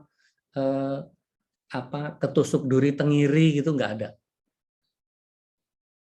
Nggak ada ceritanya makan ikan bilis nyelip di gigi, nggak ada. Nggak ada cerita makan tulang ayam, itu kayak presto semua. Mungkin kalau bahasa ayam presto itu sampai jatahnya jin juga hilang semua itu. Tulang-tulangnya digaras semua. Sejauh mata memandang itu kita bisa pergi ke tempat yang sama. Sejauh mata memandang, saat itu juga kita bisa sampai di tempat yang sama. Punya kecepatan transportasi secepat mata memandang. Lebih cepat daripada suara. Terusin 18-nya. 20, Ustaz. 20, maaf. Mereka bersandar di atas dipan-dipan yang tersusun, dan kami berikan kepada mereka pasangan bidadari yang bermata indah saat menikmati anugerah alam Allah itu. Mereka duduk dengan nyaman sambil bersandar di atas dipan-dipan yang tersusun dengan indah dan rapih. Mungkin seperti kajian Ustaz ya, waktu seperti tidur di depan pelaminan. Ya. Seperti itu ya, Ustaz. Betul. Kalau pernah nonton film Cleopatra, nah itu bisa rebahan begitu di dipan, ya bisa rebahan begitu, terus ada dayang-dayang gitu, bawa buah apa segala macam, bisa makan sekenanya. Dan kita bisa makan pakai tangan kiri kalau di sana. Nggak usah pakai aurat, dibuka aja auratnya nggak apa-apa. Dan nggak perlu pakai krim pagi, krim malam buat anti aging apa segala macam, nggak usah. Karena semua penampilannya muda semua. Dan nggak usah khawatir sama berat badan. Ya, kalau di sini kan ngelirik gambar foto aja udah naik 2 kilo kan. Kadang-kadang ketakutan. Tapi antara cita-cita sama hobinya agak beda. Cita-cita kurus, hobi ngemil. Kan repot. Ya. Nah, Baik, yang terakhir, Ustaz.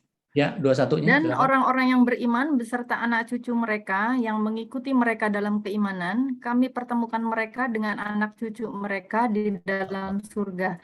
Dan kami tidak mengurangi sedikit pun pahala amal kebajikan mereka.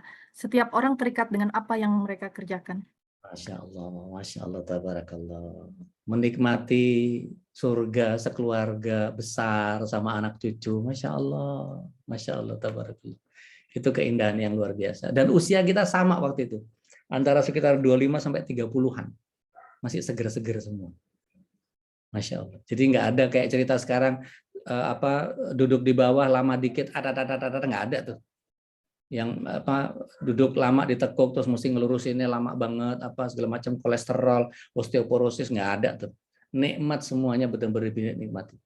Dan itu kenikmatan senikmat-nikmatnya nikmat, dan kemudian Allah akan tambahkan setiap kali hari berganti, itu Allah Subhanahu wa taala tambahkan, pasti nambah nikmat, tambahin lagi. Sejak saat Allah Subhanahu wa taala menampakkan wajah aslinya. Dan kita dikumpulkan oleh Allah Subhanahu wa taala di surga itu nanti, wahai penduduk surga, maukah kalian aku tunjukkan kepada satu kebaikan yang tidak ada kebaikan setelahnya.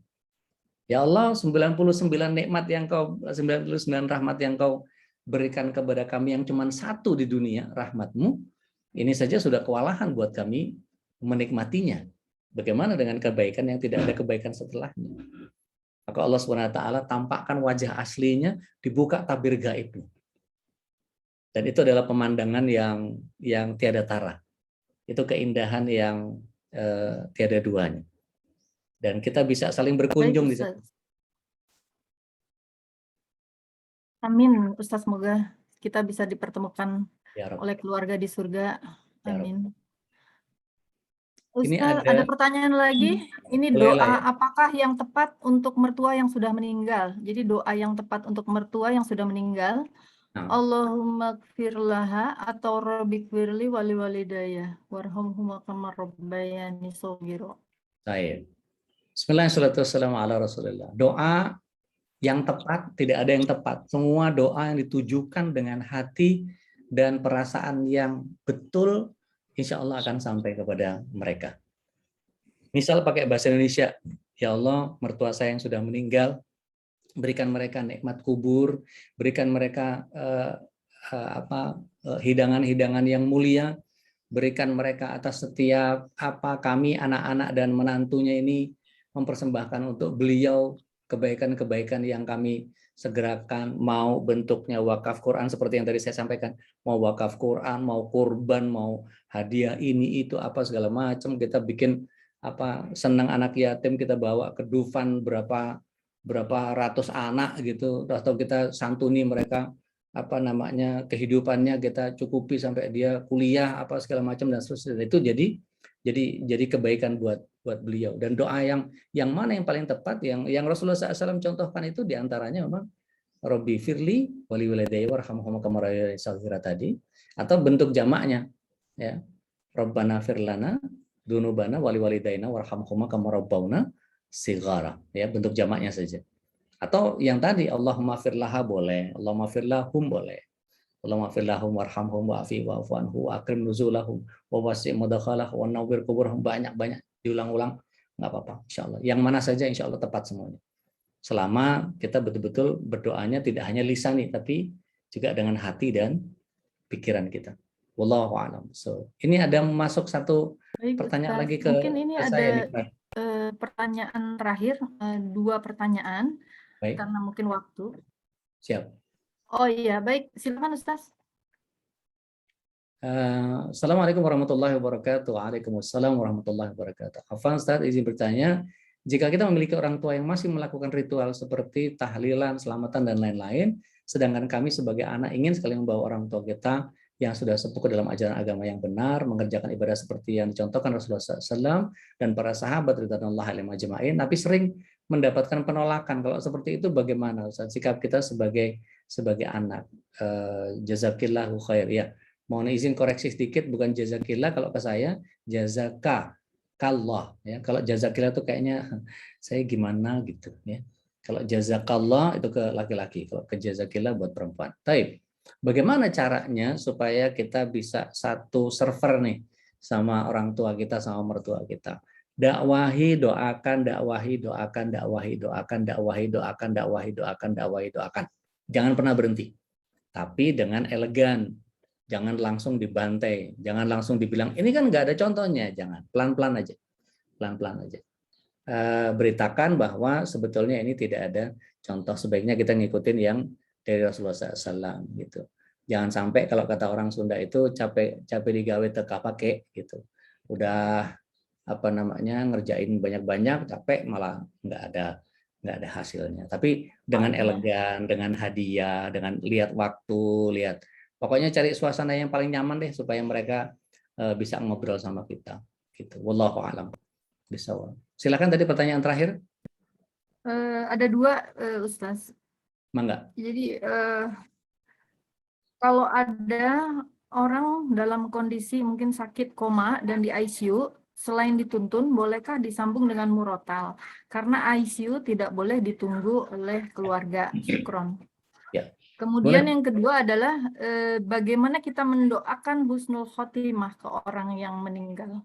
Baik. Bismillahirrahmanirrahim. Untuk di ICU boleh kita menitipkan murotal. Kalau bisa punya pendekatan yang humanis ke penjaga ICU.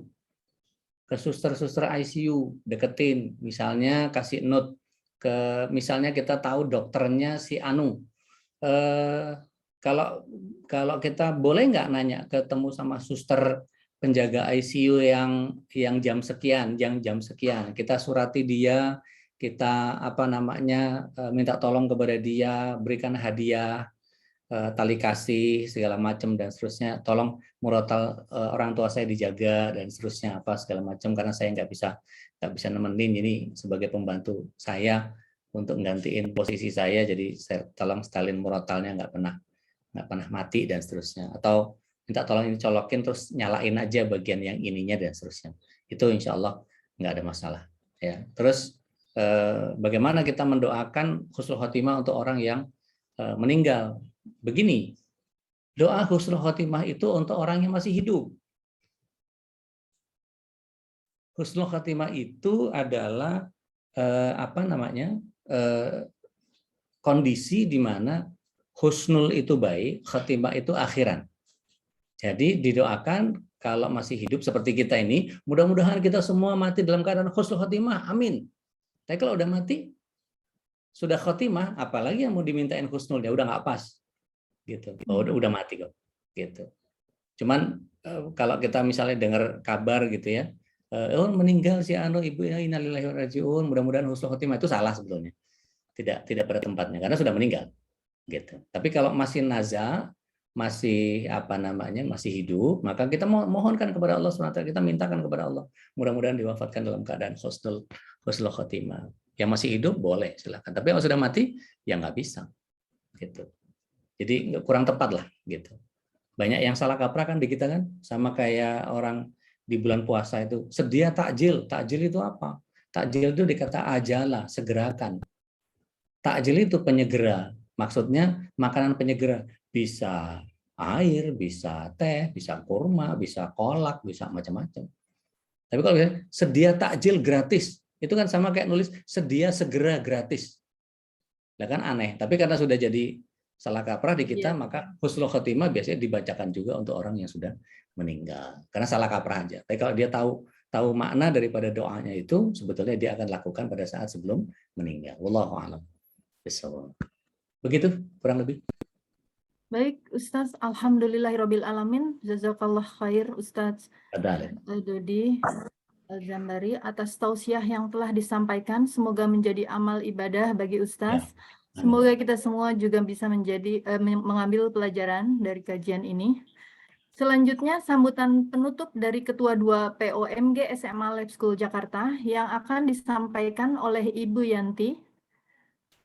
Apakah Ibu Yanti sudah masuk? Siap, Mbak.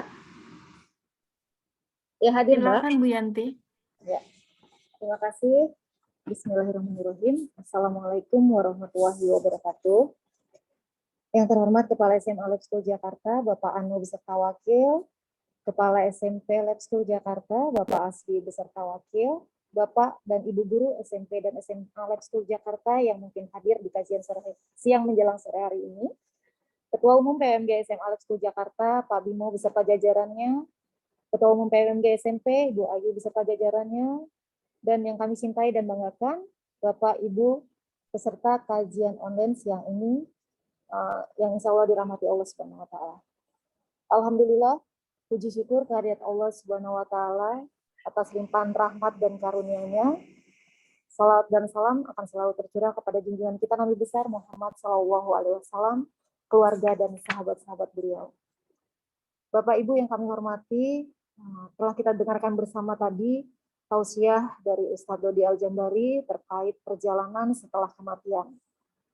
Artinya kurang lebih kembali kepada kehidupan, back to life. Insya Allah sharing ilmu, diskusi dan pertanyaan-pertanyaan sepanjang kajian kita pada sore hari ini akan bermanfaat dan pasti bermanfaat bagi kita semua. Allah istiqomahkan kita dalam jalan Allah, dalam agama yang diridai Allah Subhanahu wa Ta'ala hingga akhir hayat kita nanti. Amin ya Rabbal Alamin. Terima kasih kepada PWMG SMA dan SMP Lab School Jakarta, wabil khusus bidang rohis yang telah memprakarsai terselenggaranya kajian pada siang menjelang sore hari ini. Terima kasih Ustadz Dodi Aljambari, Barakawah buat kita semua, selalu dalam lindungan Allah, tetap sehat, dan bisa kembali bertemu di kajian-kajian berikutnya. Demikian dari saya, mohon maaf jika ada kata yang kurang berkenan. Assalamualaikum warahmatullahi wabarakatuh. Waalaikumsalam warahmatullahi wabarakatuh. Ustadz, apakah bersedia untuk foto bersama dulu sebentar? Mungkin dari Pak Kevin bisa bantu. Boleh Ibu, Untuk silakan diaktifkan dulu kameranya. referensi.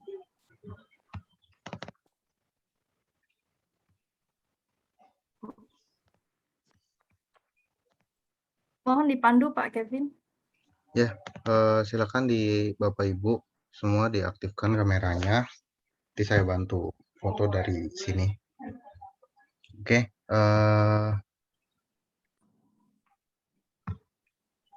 3, 2, 1. Sebentar. Oke. 3, 2, 1.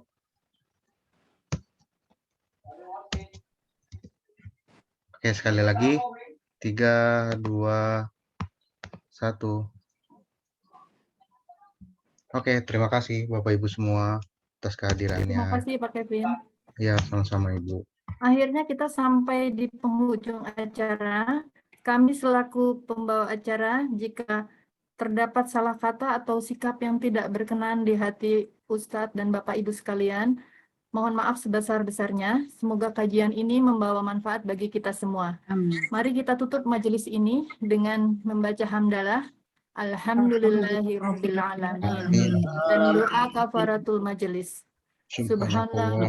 Subhanallahumma wa bihamdika asyhadu an la ilaha illa anta astaghfiruka wa atubu ilaik. Wassalamualaikum warahmatullahi wabarakatuh. Terima kasih. Waalaikumsalam warahmatullahi wabarakatuh. Terima kasih. Terima kasih Tim Rohis. Terima kasih Terima Bapak kasih Ibu banyak semua. semuanya. Lutfi, Mbak Nia, sukses ya. Terima kasih, Ya, Bu. sama-sama. Maaf Izin, lahir batin. izin live ya. Terima kasih Mbak Silvi ya. Waalaikumsalam. Saya end meeting ya Bapak Ibu semua.